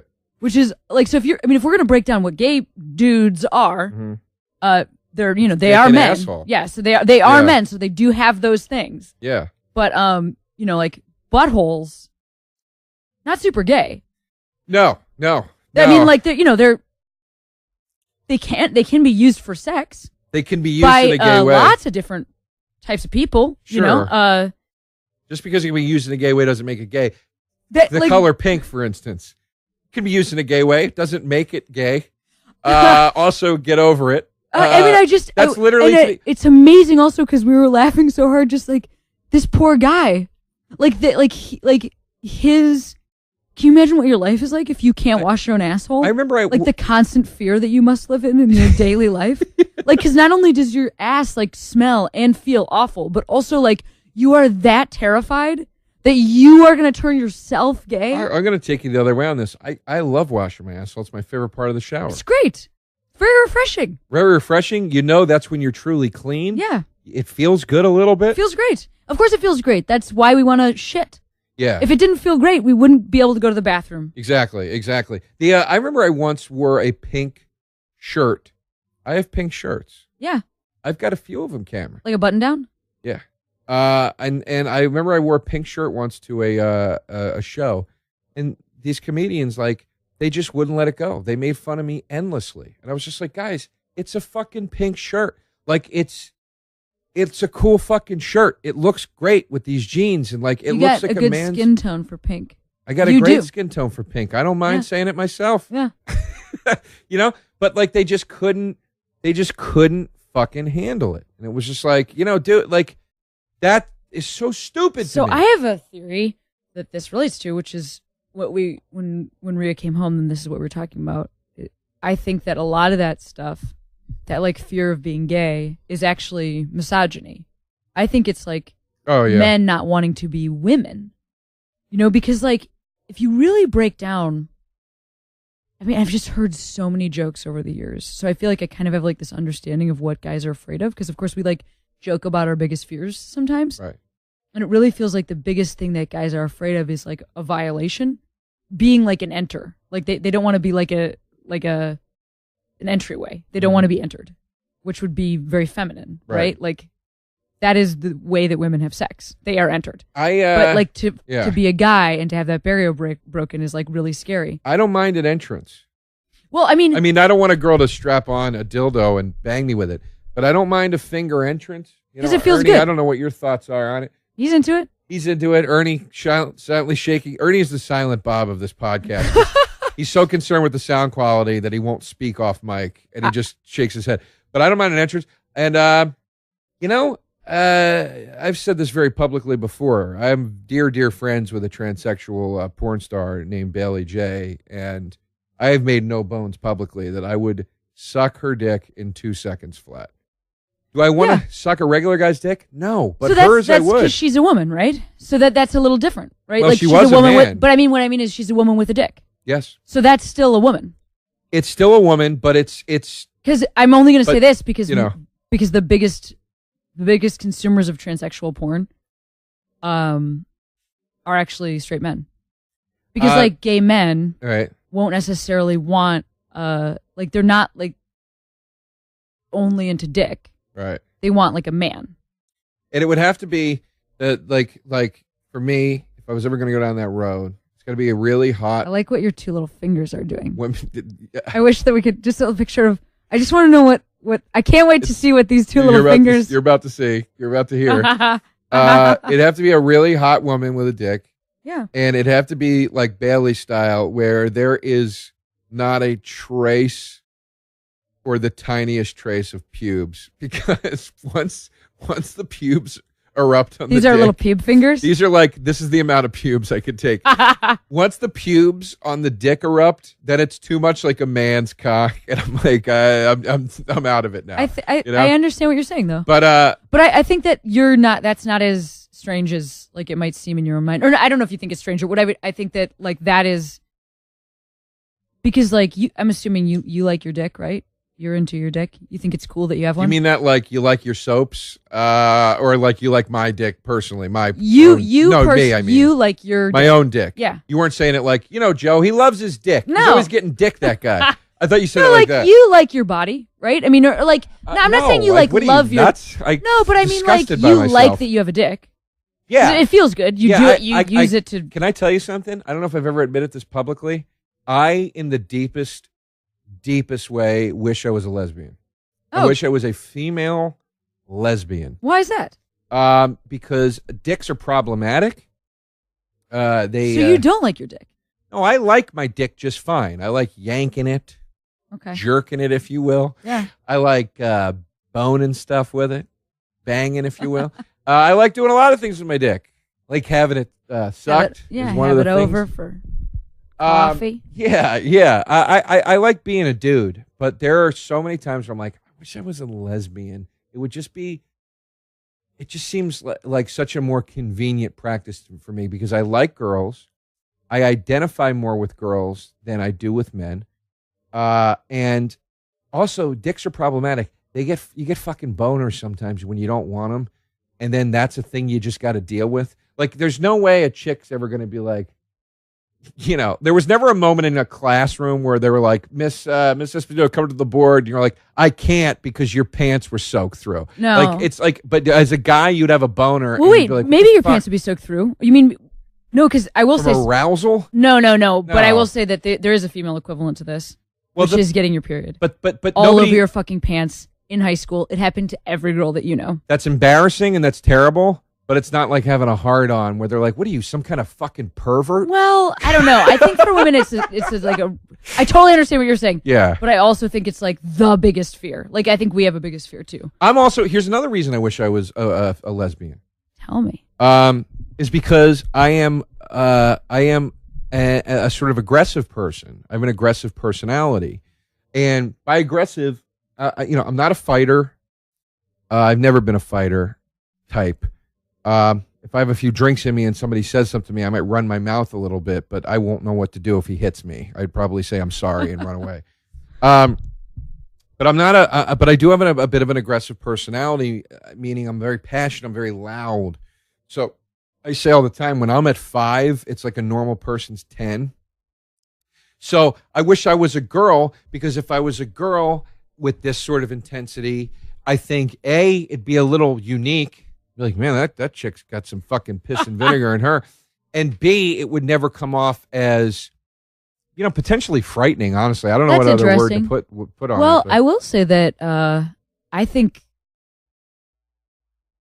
I always think about, like, on stage, the benefits that I have from being a woman. I mean, there's, like, off stage in terms of booking and in terms of the way that I have to look, and the fact that I'm in the vast minority, it really sucks in many ways. Right. But on stage, it fucking rocks to be a woman for what you're talking about, because I actually can be I'm like very smiley, but I can be really yelly. Right. It's not scary at all. I'm never going to be, the only reason I'm ever going to be scary is just the fact that I exist, which does happen. Like, right. Sometimes dudes will heckle me because they, like, can't believe there's a lesbian in the world or a female comic. But, like, other than the fact that I exist, I'm never going to be scary. Yeah. So I agree with you. I mean, I think that is actually a real thing. Yeah. I have a woman with, like, a big personality. I have moments on stage where it's like, where I've been like, I've come off and been like, why were they not into, and somebody like, dude, it was, you're like, you were being too loud. Like, it seemed like you were barking at them. I was like, no, I wasn't. I totally know what you mean. I don't get it, And I also think too that as a woman, when you delete that masculinity thing, when you at least delete the assumption of masculinity, meaning when you walk on stage, the average person, male or female, isn't expecting masculinity to come from you.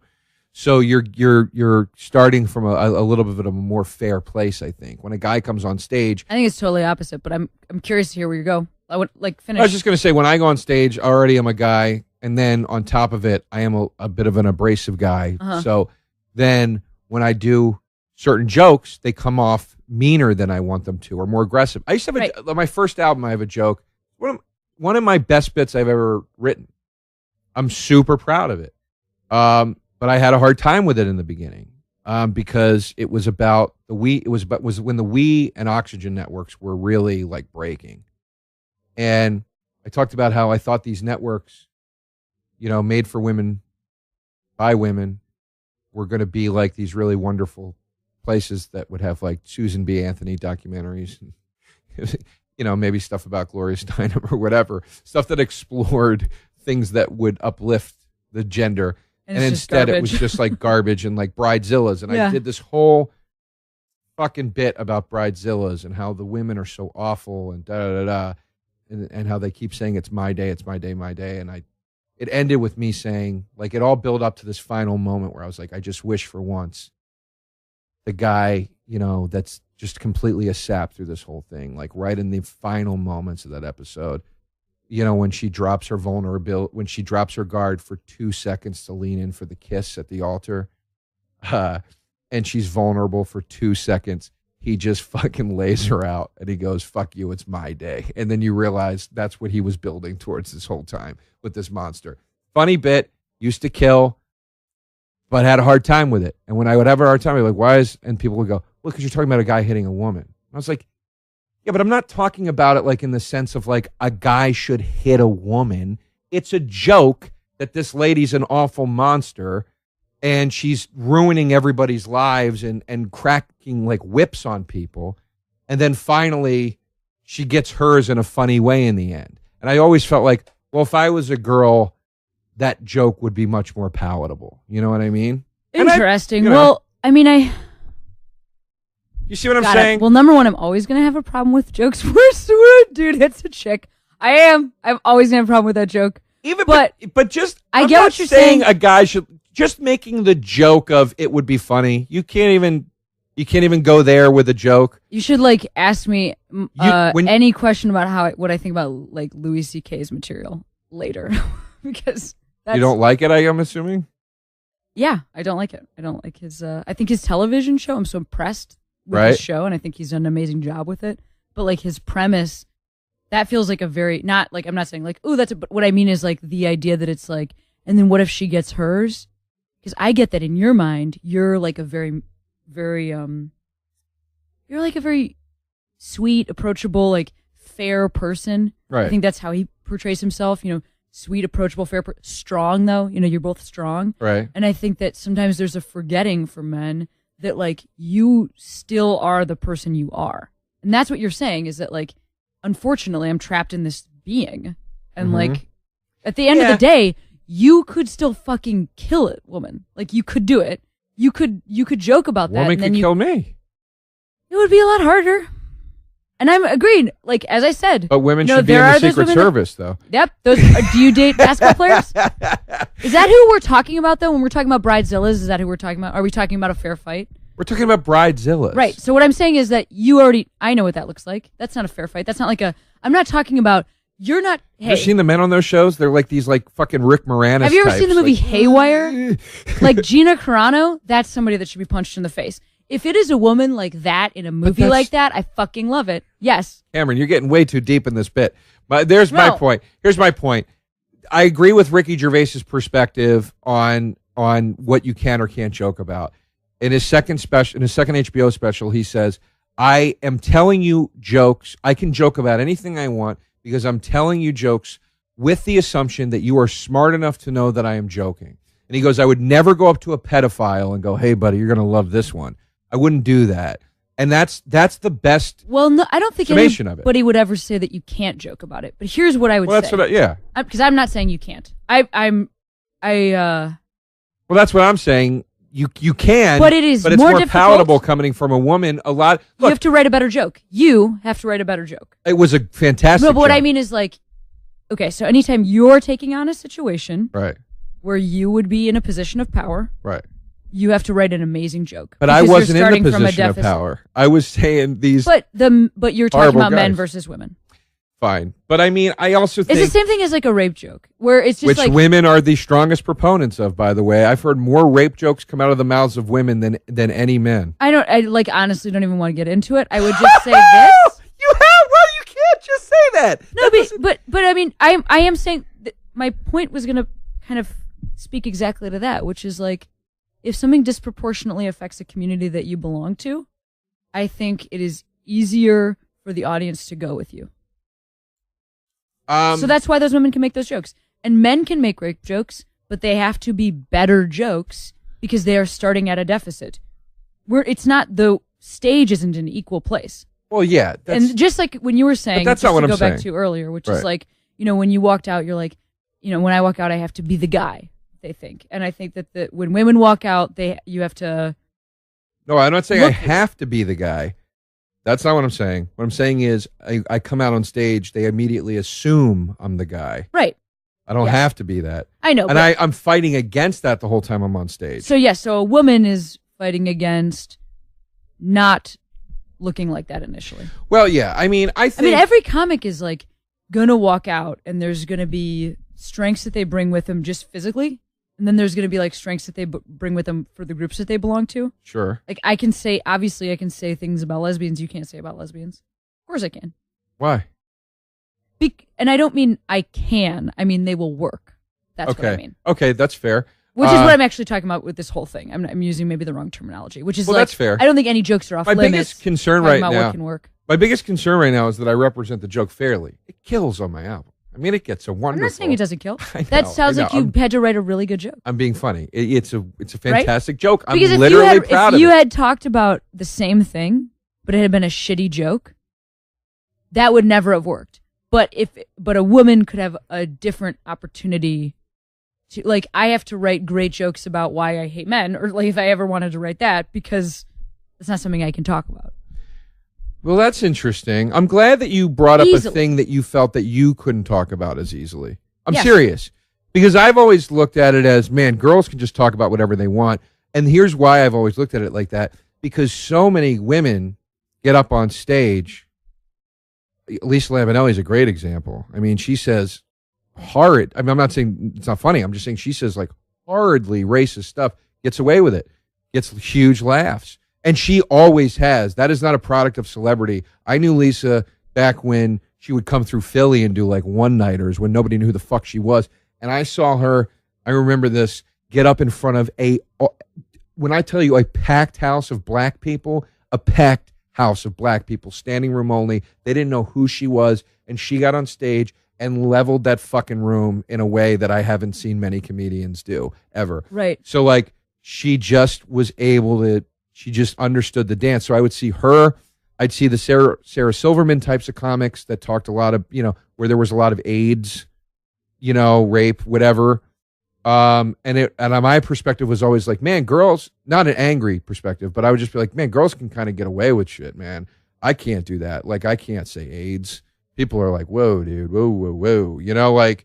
But I think there are definitely things that women have a harder time talking about. And Really? I would say that one of them is actually ourselves. I think that you're traditionally speaking to a mostly male audience. right. And so they are going to look at the world through male eyes. Right.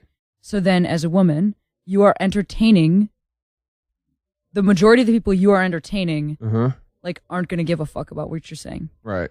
So Right. like, and I mean, I'm talking about because the one of the like biggest things that you can do Right. to look like a horrible comic if you are a woman is tell a joke about your period. Like if you are a Right. woman and you get up and tell a period joke, that is shameful. Like Right. to other comics. But that is something that happens to our bodies. Right. And like guys, what comic hasn't at some point in some way talked about like semen on stage? It's a different thing and I'll give you the male equivalent of the period joke. Because Chelsea Peretti, I worked a little bit on a movie called Women Aren't Funny that Bonnie McFarlane directed and Rich Voss and her produced together. And they interviewed many comedians, predominantly female, to talk about this perspective that many men have about women, potentially not being funny. And period jokes came up in it, at least in one of the cuts. I don't know if it's still in the movie, but Chelsea Peretti made this point of, could you imagine if guys bled out of their dick holes once a month, how much they would fucking talk about it on stage? And it's like, I didn't agree with Chelsea's point because there is a male equivalent to the period joke. What It's called is it? the dick joke. Dick jokes are the fucking crown jewel of hack whatever. Dick Yeah, jokes are that's the but- term you use when you want to shit on a comic. Okay, I understand what you're And saying. guys do it. They talk about their dicks. They might not talk about something coming out of their dicks, but they talk, and that's the male equivalent of the period joke. but where it's just not. like, I oh, don't. I God. do not think it is reviled in the same way because I Oh, will it say absolutely even the is. most. Louis talks about his dick all the time. Do you think he's a hack? Bill. No. Okay, he talks about Jesus, his dick no. in almost every episode of his show and every single like segment of. I think dick there's. jokes are. I'm I not think saying there's they also can't a- be hack, but there's also a way where people are like, oh, that's a beautiful dick joke. Oh, that's a joke about his body. Oh, that's a personal joke. There's like all these levels of dick jokes. There are not all these levels of period. Oh, jokes. there are absolutely second funny that period that- jokes. There are absolutely funny period jokes. It's just one of those things like airline food. You better have a great fucking bit on it, or I'm it's just dangerous saying waters. That's all. that more audiences are going to be comfortable hearing the word dick than they are pussy. Like unless you're Period is Sarah all- Silverman. I mean, let's No, get not away from pussy. period for a second. Not put. I don't agree with that. That's not true. More audience. I Men don't agree. can talk about their bodies in a much more free way on stage. That is absolutely true. Because if you're a woman, you start talking about your body. Okay, most but audiences are predominantly male. That's fucking true. There might be women in there, but they are, and absolutely they're there as well. But the women will laugh at the women. The women will also laugh at the men. Men have a harder time laughing at women. That is true. And I'm not saying that okay, they I don't. don't- I'm a fucking great comic. Men laugh at me. But men have a harder time laughing at women. But what Because it- women don't say men aren't funny. The fact that that even exists as an idea. No, I agree. I agree with that. But like, what's the? But What's the other thing you could talk about with your body besides period that you think wouldn't be accepted? I've heard women talk about their boobs. But then you're suddenly sexualized. So if you're a woman, you're talking about your breasts, suddenly like all those dudes that are not sure whether or not you're funny are thinking about your breasts. Well, listen. Which is why I like tend to not. I mean, I'll talk about my body, but I tend to not because it's, so like you might, if you talk about your dick, maybe somebody there are going to sexualize you, but like also some people are going to be like, oh, interesting. But if you're a woman, you talk about your vagina or you talk about your tits, like you're immediately.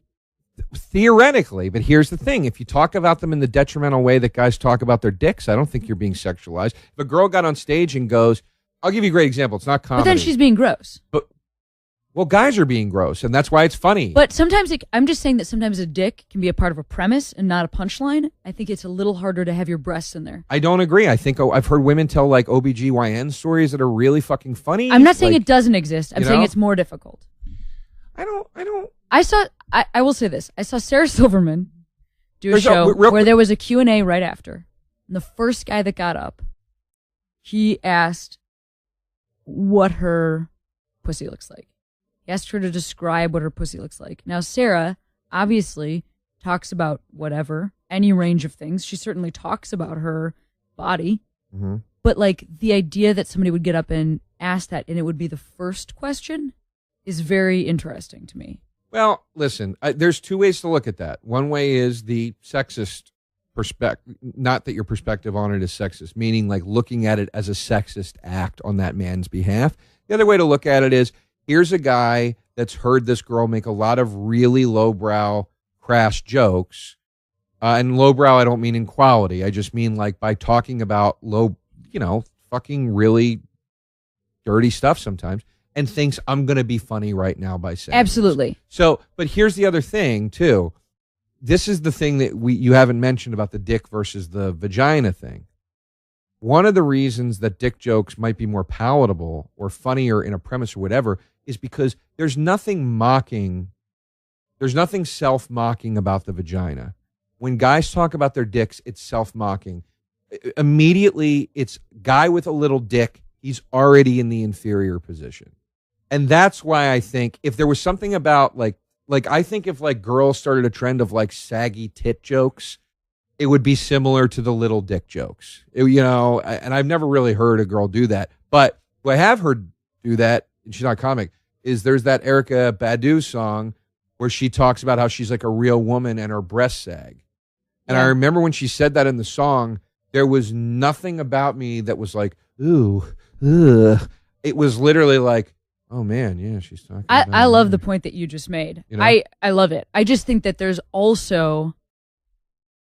Is that the first time we almost like fully agreed all day? No, I love what you said. I just think that there's also a way that men can hold their bodies and connect with their bodies that is, and it's probably a numbers game. It's probably that there are less women, and it's probably that there are more male audience members. I guess I'm talking like the jerk off motion, how often we see that on stage, and I'm not saying that's like the highest form of our art, but like that is on stage a lot. And there's just, and I'm not saying that, I'm just saying that if you see a woman do that, like if she's doing like a jerk off motion or something like that, it would kill me. It would kill you. Right. Fucking and it's just a much bigger deal. That's all I'm saying. It's like if chicks started doing this, like give me a fucking break, like doing like a fingering themselves hand, that would fucking kill me. But even a guy that's talking about himself, where he's like, so I'm like doing this, like guys will, there is a difference in terms of amount of time that you're going to hear a woman talking about her body. I'll tell you a bit you need to see. You need to see Lunel do her bit about waxing her pussy. And it's one of the funniest fucking things I've ever seen. And it's one of the nastiest fucking jokes I've ever heard. And she doesn't dance around it. Like, she's like, I put it all on my pussy. My pussy's burning. Like, it's so fucking graphic. And it's hilarious. But I remember watching that with Burr. And we were laughing so hard. And I remember thinking, like, there it is. That's like a dude talking about like his little dick or something. Like that's like a girl just fucking talking about her pussy in a way that isn't dirty in a sex way. She's just being like, this is what it's like to have a pussy. Ugh, And I thought it was so fucking funny. You need to watch that bit. So I would love to watch that. That sounds great. Yeah. And I will say that like the final thing that I'll just say on this is I mean I hope we can all get there, of course. Like I want that too. But you know that as a dude when you get up on stage, you have to know that like less people are gonna try and well, the thing is I don't mind being sexualized in like a cool way where it's like, oh, she's hot. Like I'm never gonna be like, fuck you for looking at me as a sexy thing. I'm talking about like somebody in the audience being like, I want to fuck your pussy. Look, which happens. There's a biological hump that needs to be gotten over for a female on stage. Yeah. I'm not saying I think we shouldn't be able to get past this, but it's true. There's an inherent genetic thing that makes men and women look at a woman on stage and immediately go, she's not a hunter leader. She's a gatherer. That's like caveman shit. Hold on. Okay. I'm not saying that in a sexist way. I'm saying there's some bullshit in your brain that just goes off like that. It's the same reason why our lizard brains still work. It's the same reason why we have fight or flight happening at all times. The same reason why we have holes in our brains from the internet, because your brain is like on guard waiting for lions to jump out of the trees at all times. There's lizard brain shit in here that goes all the way back to Neanderthal times. And that's a fucking hump that girls have to get over on stage. And it sucks that you have to get over it, but it's true. And I think recognizing it, I'm not saying you have to talk about it. I'm just saying if you recognize that and go, they're going to fucking, what you do, because you're going, for some reason, that's the fucking reason. No, I mean, I know that also, but I would just say that like, I think that some of that is also, I know that there is some of it that is biological and that lizard brain thing, but I also think that just as much of it, I think if it was just like a 50-50 thing, I think just as much of it is women being taught to agree and women being taught to support and women being taught to nurture, because we have those tendencies and then we are re-taught those tendencies. So I think that one thing that's amazing about female comics is like, it's this brilliant point. It's like this, it's because you said like hunter leader, but I think about it like a priesthood, really. I think about it like almost like a religious experience where it's like this like philosophical teacher. And I mean, God, that's so fucking arrogant. What, but of course stand up? Yeah. Like that is our greatest. I don't agree with that. But how can you not agree with that? It's us talking about what's important to us. Here's the thing. Of course, listen, of course we're talking about what's important. I'm not talking about our perspective on it. I'm just saying when the immediate knee-jerk reaction that an audience has, and I've heard comics debate this forever, and they're always scratching their heads going, I don't get it. How come when a female goes on stage, I'm telling you why a female goes. This is, I really But believe I don't necessarily. I think that's what happens. They just inherently go, nope, I'm not going to laugh. But I don't know that starts. I don't know that starts when you say it starts. I'm not saying it. There's definitely a part there, but I'm saying that also I have my thought has always been, and I'm glad to hear that new perspective because I think it does, push it back a little bit. My point has always been like, I grew up watching, even though I was like never a Seinfeld fan. Right. That was on in every television for like 15 years of our life or however fuck long that show was on TV. And like, he is on stage in front of a brick wall. Like, it looks right to see a man on stage in front of a brick wall, even to me, a woman, because like Johnny Carson and David Letterman and Jay Leno and Jerry Seinfeld, like the most famous people that we've seen do that pose are dudes. Sure. So of course it's going to look weird. Of course it looks weird. Like I don't think it looks weird, but I think the average person probably deep back here does. And even maybe I would say like even maybe back there you do. And I don't think that's necessarily a bad thing. I'm saying like we, of course if like we look at the world through every experience we've ever had, and of course you've been a comic for a very long time. I'm not saying you're like fuck women on stage. I'm saying like there's that moment where you're just trying to adjust. Well, what's this new thing? Yeah, I think real quick too. I think it goes a step beyond. I think it goes a step beyond just the Seinfeld Carson thing. I think every image you've ever had of a scene of a famous general, warlord, anything, it's them in front of a flag or some kind of stone wall.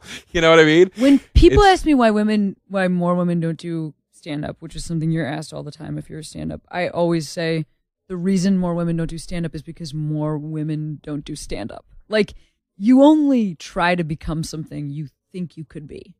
You know, like if there's no example, then it's impossible to think that you could be that. Do you agree with the notion though that you know, I remember Christopher Hitchens' thing in that article he wrote that got a lot of controversy was that he was like, you know, he was like, I think women are less funny than men only because men are the ones that are chasing the sex more frequently than women. So therefore they have to develop this other skill set to charm people.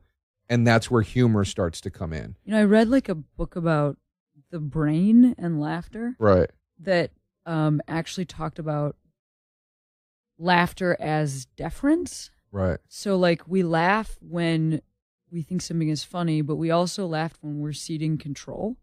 Right. And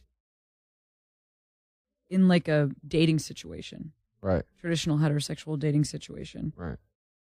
Women being taught like, oh, the dude should take control of the date. Like he's going to make the jokes and you laugh. That's like that's the conversation. Like that's how we let each other know. Right. And I think that carries over to stand up. So I think it's, I don't know that it's like, I don't know how far back it goes. Like, I don't know that it's like women don't have this thing. I think it, you know, yeah, like you're saying, men do have to be charming because women can only have like one sexual partner at a time if they get pregnant biologically, and men can have like a bunch or whatever. They're trying to spread their seed. But I do think it's that act of like deference.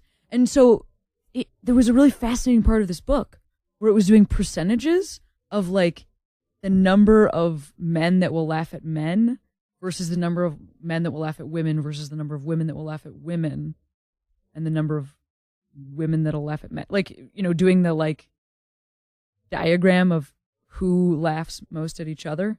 And it's like even men have a hard time laughing because nobody wants to defer. The easiest thing is like for a dude to be the leader from what we're taught our entire life. The easiest thing is for the dude to be the leader and for the woman to defer. My favorite sitcoms are female-fueled sitcoms. And I think it's a shame that we don't have more of that. Like, I love The Golden Girls is my favorite sitcom of all time. We have something in common. Oh, good. Finally. I think we have more in common than it seems like we do. We're having great conversation. I think it's amazing. I think it's amazing. I'm making fun of the fact that I love it. Been yelling so much, but I think it's wonderful. This is probably... Are we done? I think I have to go home or I'm going to faint on the floor. What are we at here? We're at 2 hours? Holy okay, crap. Let's get a clean ending. We're going to do 2 parts of this. Let's get a clean ending, and then just some sort of, this is part 2 now. I'll tell you where part 2 starts. Remember when we first said how long are we at? Da-da-da-da? And then Cameron said, let's wrap it up. And I was like, what are we at? An hour 14. But cut all that shit out. And the first thing she says when it starts the conversation again, that's where part 2 should. Well, no, that's not where you'll figure it out. All right. Okay. Okay. We're not going to do any questions. Let's just do the clean ending. What the fuck was? You were just talking about the Golden Girls. Oh, like my favorite sitcom of all time is the Golden Girls, like far and away, you know? Which is really the best sitcom of all time. Yes, we have something in common. Good. Yeah, it's wonderful. And I think it's a shame that there isn't more like that on television or in film. You know, I think it's a bummer that a lot of the time the women that get a shot at being leads in something, there's always a gag that goes along with it. It's either like, well, get it? She's not pretty, so we make fun of that a lot. Or she's fat, see? Or whatever. And it's like, why does it have to be any of those things? You know, it's like, it seems like when women make it, it's more in like that John Belushi, Chris Farley way, where it's like, here comes a tornado of a dame. You know what I mean? Like, we'll dress her up like a ninja and do some time travel comedy instead of just like a Betty White, where it's like, no, here's like an attractive woman that's just fucking hilarious. You know? I would say that one reason that is such a successful show, probably the reason, is because that show is about relationships. And that show, even though it was written by men, is a very feminine show in their sensibility with each other. That's another thing where the female sense of humor that can be based in relationship, the way people talk to each other, that is something that is like undervalued. Yeah. Because like dudes might be like that like masculine, just to take it back to masculinity, that like commanding, like shut the fuck up and listen to me thing. that is funny. There's another type of funny, which is the kind of funny that happens between people that love each other, that are different types of people. I agree. And that's why, like, Orange is the New Black is a runaway hit. It's that same reason. It's that thing that women have to offer that is often underrated because it can't be sold to 18 to 35-year-old guys. Fuck that. Let's sell it to those guys. Well, it's been a dream of mine for many, many years because Sex and the City, one of my other favorite shows of all time, as you can see from the hot pink box. Yeah, man. Up there. One of my favorite shows of all time. I love it. It's been one of my dreams for years to like try to make a male sort of Sex and the City. And every time that's like one of those pitching no-nos. It's like, never say that. Yes. Never say this is the male Sex and the City. It's been pitched a million times, apparently. It's never been made. That's why I want to see it. And everybody goes, well, Entourage. No, Entourage wasn't. Entourage was a bunch of guys swinging their dicks around that had a lot of money. No, I want to see dudes that are in the position I am in where they struggle with dating and they're sensitive and they have commitment issues and that hurts them. And they're not looking at commitment issues as being a pimp and crushing a lot of ass. They're looking at it like, man, am I fucked up? And am I ever going to get married? And is there something wrong with me? I watch Sex and the City because I relate to Sarah Jessica Parker. I relate, like, when she talks about love and she's like, I want to fall into crazy, uncontrollable, whatever love. And I relate to Samantha just boning everybody in sight and just like, I don't know, I'll figure it out. Like, I relate to Miranda, like, because I get bitchy and I'm very pessimistic about the whole thing. I relate to that fucking show. And I don't see it out there for men. And I wish we would see a little more of it because I think that in its own weird way, that is a form of masculinity. I think part of masculinity is not just admitting that you're masculine and acting in the traditional masculine sense, Ernie. Here comes the wrap up. It's also knowing when not to be masculine. There it is.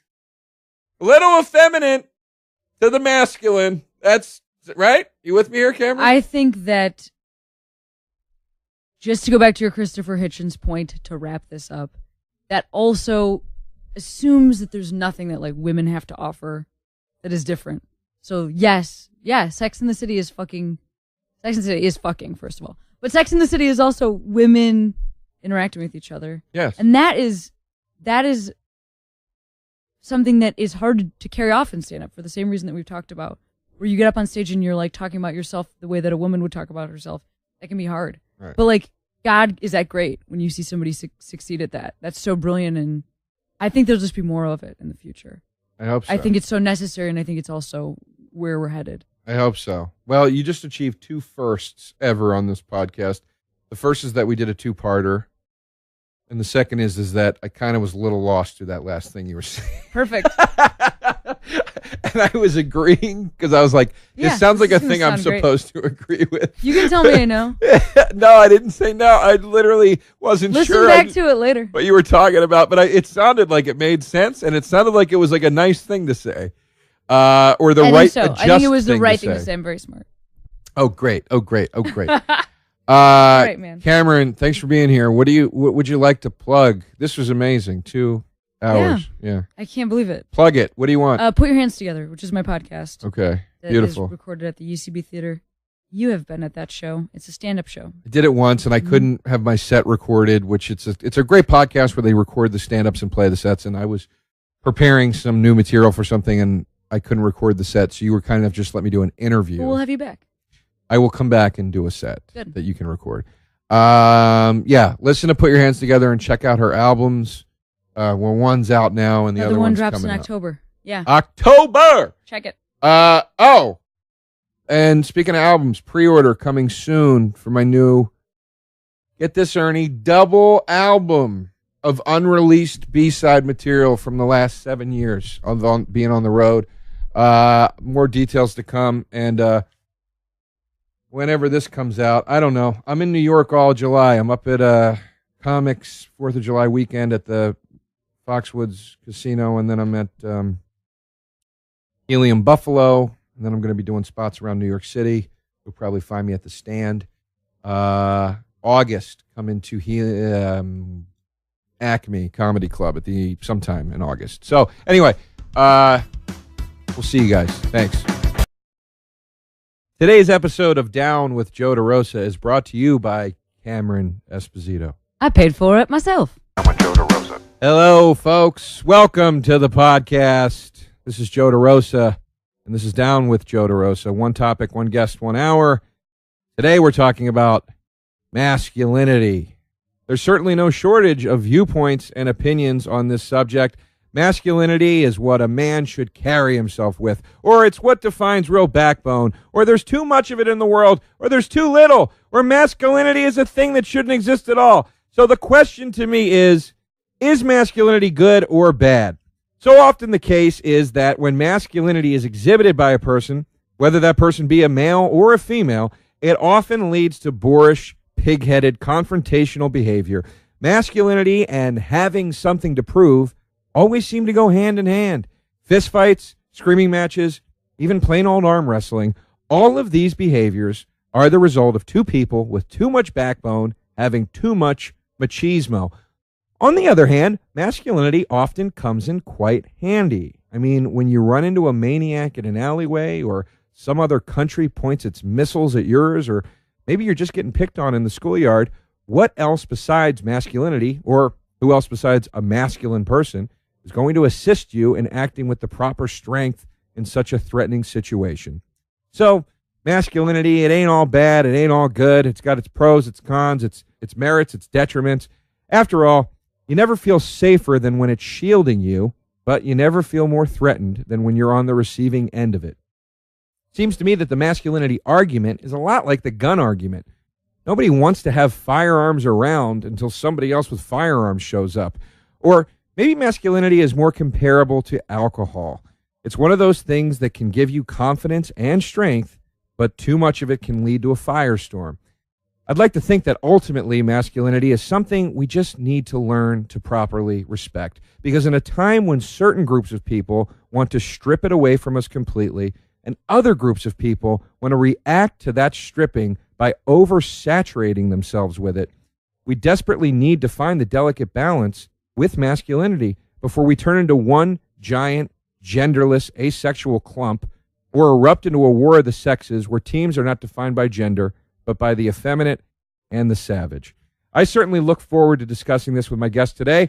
She's a wonderful stand-up comedian who's become a much sought-after act on the touring circuit, and she's at all of today's top comedy festivals. You can also catch her running around with Anthony Jeselnik as his regular opener. Her debut comedy album, Grab Them Aghast, is currently available via Rooftop Records, and I'm super excited, as should you be, about her as-yet-to-be-titled Kill Rock Stars release, due out later this year. She's also a tremendous writer, having been published in all the right places like Vice, The Advocate, Laughspin, Huffington Post, and Splitsider. Finally, in the world of podcast, she's one of the top contenders, with her show, Put Your Hands Together, consistently being rated as one of the best out there. Please welcome Cameron Esposito. That was a great intro.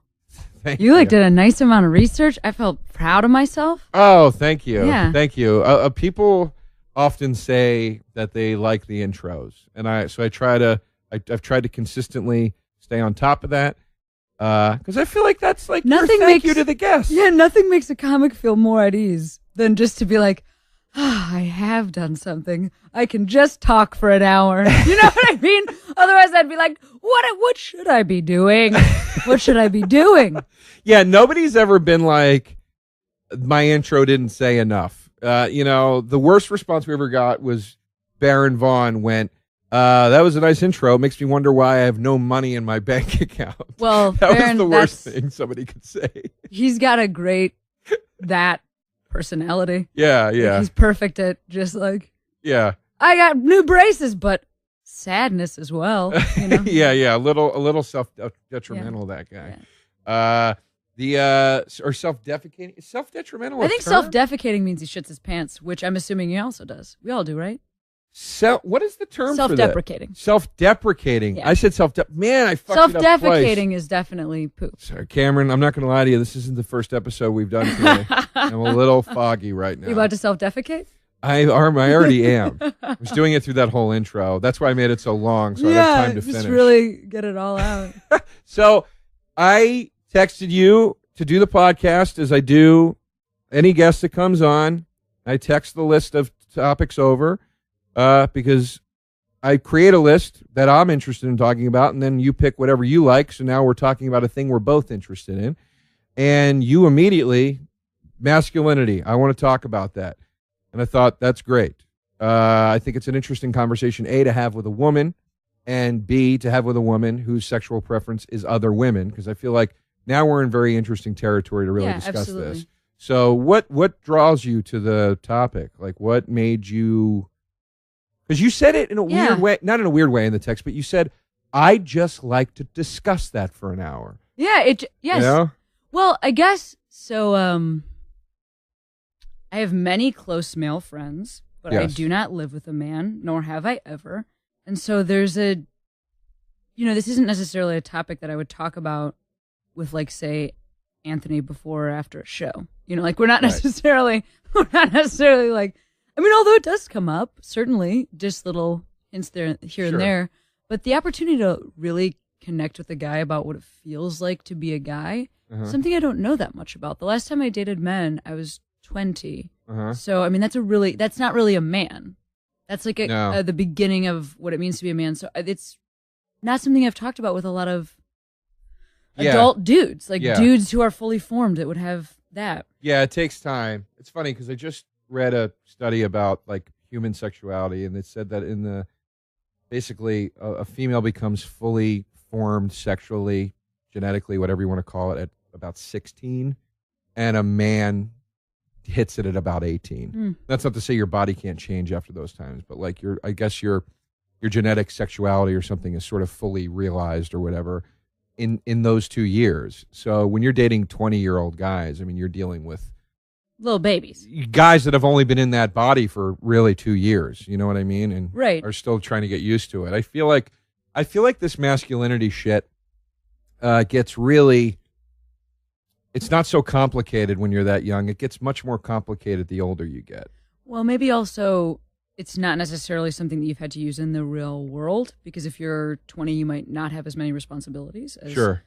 The other thing is that it's very interesting to me that you're kind of taking immediately like a negative spin on it, because I also, the other reason I wanted to talk about it is because I would say, like, gender-wise, that, and this isn't even like a sexual preference thing. This isn't like that I would want to date women and that I will marry a woman. It's gender-wise, I think I have a lot of masculine energy in me, which works on stage. Right. I'm also very, like, tiny and, like, smiley. Right. And I definitely look like a woman. Right. But I also have, like, a lot of, I feel like the masculine is celebrated almost too much. Well, that's what I meant by the flip side of that, because on one side you have people trying to take it away, and on the other side you have people that are oversaturating themselves with it, and in reaction to that, there are people that are going, fuck you, you won't strip mine away, and then you'll see, just pumping iron at the gym or whatever, and I don't want to be part of either of those groups. Okay, who's your ideal guy? Let's say you're growing up and you're trying to figure out how to be a man. Sam Rockwell is my ideal guy. Interesting. Okay. He's my ideal guy because he's my favorite actor currently. He's great. He, to me, captures... I like guys like him. I like guys like Vince Vaughn because they're not meatheady, macho, browbeating, fucking bully guys. They're not superheroes. They show an emotional side of themselves. They show an endearing side of themselves without being fucking weak and whimpering about it. They're just right in that lane of like, that's like a dude. That's a fun dude. So how is that conveyed to you? Like is it the way they carry their bodies, like carriage, or is it like the way that they look at the world? Like what is the same about those two guys for you? I like a guy. I'm going to just put this in male, female, boundaries first for a moment. Yeah. I like a guy that's able to say, I love you to a woman and be a pillar for her and treat his wife or girlfriend, whoever, with respect, but also understands that sometimes you can call a woman a bitch, not his wife. I'm just saying, if a drunk lady's yelling and you go, shut up, you fucking crazy bitch. You know what I mean? That to me is the balance. It's like, yeah, I'm a good man, but at the same time, I'm not afraid to show you that I'm a man sometimes, and I'm recognizing our difference, and you're being annoying right now, and I'm calling you on it. Whereas so many guys today are one or the other. It's either complete like porn style throat fucking women demolishing animals, which is disgusting, or the other side of a guy that's like, you know, guys, I just don't think it's cool to use the word bitch. It's like, what? Who are you? Who are you right now? I feel like, though, that person that you're talking about, that, like, I just don't think it's cool to use the word bitch guy is less common than maybe... I wonder who you know in your life that happens with. No. Because here's the thing is, are you talking about her as a bitch because she's a woman or because she's annoying you? I mean, I don't actually... Because I don't really use that word just because I just don't love that word. Right. Like, if I was going to call somebody a name, I would call them a dick. Like, that's what I would call somebody, go. Even if it was a woman. Sure. But, you know, that's just because I hate dick. No, I'm just kidding. No, I would call them a dick, but because that's just, like, that feels right to me. To me, bitch, I have a hard time using any word where, like, I can imagine it being yelled at somebody while they're being hurt.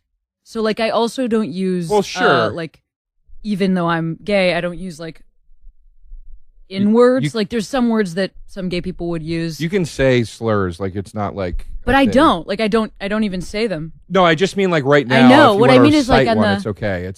Nobody's gonna think you're being out of line. Like, yeah, I know. It's hard for me to even say it. Is that, you know, like, it's hard for me to say it even now. You don't have any fucking masculine? No, I'm kidding. I mean, I'm totally joking. I think I think that there is a strong part of being a woman that, like, you have to grow up thinking about being victimized. You have Absolutely. to. You have to. And so it's just like a part of your brain that can never go away. Like the fact that Law and Order SVU, do you know that Law and Order SVU is the longest running scripted, non-animated television show? Yeah. 15 seasons. Yeah, well, I have a bit in my act about, like, I hate when women get mad at men for being overprotective. It's like, girls, because we don't have the rape threat. Do you understand that? Like, every time you go outside, there's a legitimate threat that you face that we don't face unless we're in prison. If every time I ran to get milk, I had to go through a prison corridor to get there, you'd fucking worry about me too. You know what I mean? I feel like our reference points on, we must know different types of people. Here's why. I've heard you tell that joke, and I love that joke. That doesn't make me, I am never going to be, like, you know, dating my dude friends. If they want to walk me to my car, absolutely. I'm so happy about it. I would never be like, please don't walk me to my car. I would just be like, okay, I'm so glad that you know, realize that we have different sized bodies and that I am, you know, more statistically likely to be a victim of a violent crime. Yeah. Yeah. No, well, then we're on the same page. Yeah. I don't actually. That's the podcast.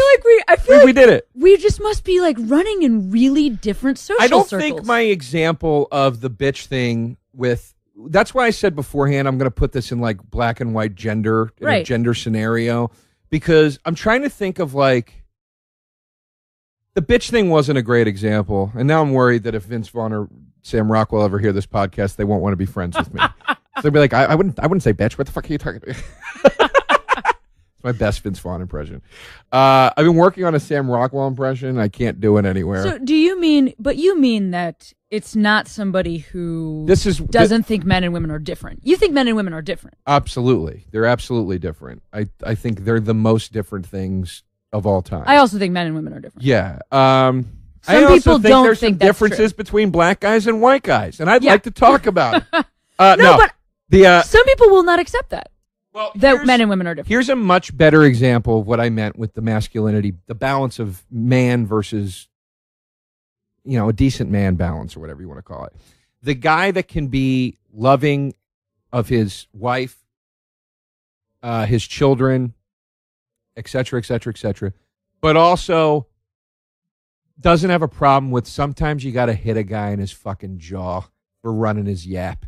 You know what I mean? That's a much better example of what I'm talking about. Mm-hmm. And the emasculated man, to me, the man that's standing there like, we don't hit, and it's never okay to hit. Dude, shut the fuck up. Well, man. maybe that's where we're on the same. I wonder if you and I are more alike, and that's the problem. Because I think we are. because obviously I'm seeing the world as a woman, you're seeing the world as a man, but I would do that too. I'm the middle of two sisters, and I have absolutely like fought for my sister's honor because like they wouldn't do it. Like I've like gotten into fist fights on their behalf because I think I was kind of like the brother growing up. Right. I had a very emotional and like sensitive Italian dad. He's like very crying. Right. And so I think I was always like the protector of my family. Yeah. So to me, that feels like just fine. I have no problem with what you're saying. Yeah. And I also don't think I also think that is some of the stuff that happens on stage that makes stand-up easy is like that ability to know the difference between when you need to fight and when you need to let it go. Yes. And I think not all women are taught that skill. It's just like not something we teach women. Yeah. Because women don't necessarily have to fight. That's just like we don't say like fight or leave. You know, like women don't learn that skill. No, it's very different women aren't fighters. Let's just face it. They're strong masculine energy, which I definitely use to do comedy. Yeah, well, I mean, I'd be lying if I said I didn't have a lot of feminine energy. I mean, look at the way I'm sitting. First of all, look at the way we're both sitting. I wish there was a picture of this. Oh my God, that's perfect. Ernie, can you please take a picture of this? This will be posted this is just later. How we're naturally both sitting. Yeah, this was completely natural. Cameron is sitting like one of the Duke boys. At the ankles. Yeah, and I'm sitting. You're crossed at the knees. Yeah, like Melanie Griffith. Yeah, so, well, here's the thing with what I said in the intro. I definitely think it was probably a little more negative leaning than positive leaning, but I certainly didn't. That doesn't mean that my stance is that. I think what interests me about masculinity is that it's this thing that I'm supremely offended by the attempt to wash it away. I'm very bothered by that. I'm very bothered by the emasculation of men. I'm very bothered by this redefining of male. So where do you see that? Tell me where you're seeing that. I just kind of, like sitcoms is always a very easy reference point. I'm kind of tired of seeing almost every man, and it's changing a little bit now, but in recent years, many of the sitcoms, every male being defined as like a blubbering, bumbling moron that can't get it together, and the wife is like, oh, you schmuck, and she's the smart one, and she's the savvy one. Interesting. And she's the sharpshooter, and he's the guy that I just want to sneak a hoagie. So you read masculinity almost as having something to do with like being in control of yourself. Well, no. Just like being a leader in your own life, just as not opposed being to a schmuck. You know what I mean? But but I don't define masculinity as that. But I think it's emasculating when you start to only portray men in this light of stupidity. Do you see what I'm saying? I do know what you're saying. I'm curious because I would say if I would have begun this exact part of the conversation, I would say things are more masculine. There's just a bigger split that now. Right. Because if you look at the movies that we're seeing, these Marvel comic book movies that are such mega hits that make so much money, even the bodies on the guys that have to be in these films now, like what you have to do to your body to be taken seriously. And I know not every movie is an action movie, but even love interests. I mean, I watched The Fifth Element not too long ago. I don't know the last time you saw that movie. I saw it once 3 years ago. Okay, so Bruce Willis's body is startling if you look at it now because he is the action hero in that movie. Right. And he's just built like a trim. I mean, he's definitely an ass kicker. He's always been built he's always been a guy. He's Bruce like Willis, a Bruce Lee built. Yeah. Bruce Willis to me has band body, where you look like most guys in bands. A drummer. Yeah, you're like, that guy could put on any T-shirt and look just fine. He's got kind of a flea thing going on. Yeah, that's true. Well, I don't disagree with what you're saying about movies, and I do think that there is this split, which is why I said the thing I said at the end, which is I feel like we're falling into very dangerous territory these days with masculinity, where there are groups of people that want to just stomp it out completely. There should never be if we want to talk about it in the truest sense of the word, there should never be a hint of man. You know what I mean? I guess I just don't see that. I'm curious as to who is, because I feel, I mean, this is so interesting to me because I am a lesbian. I couldn't have less use for men in my daily life. I love my dad. I work mostly with male comics. Sure. But like, I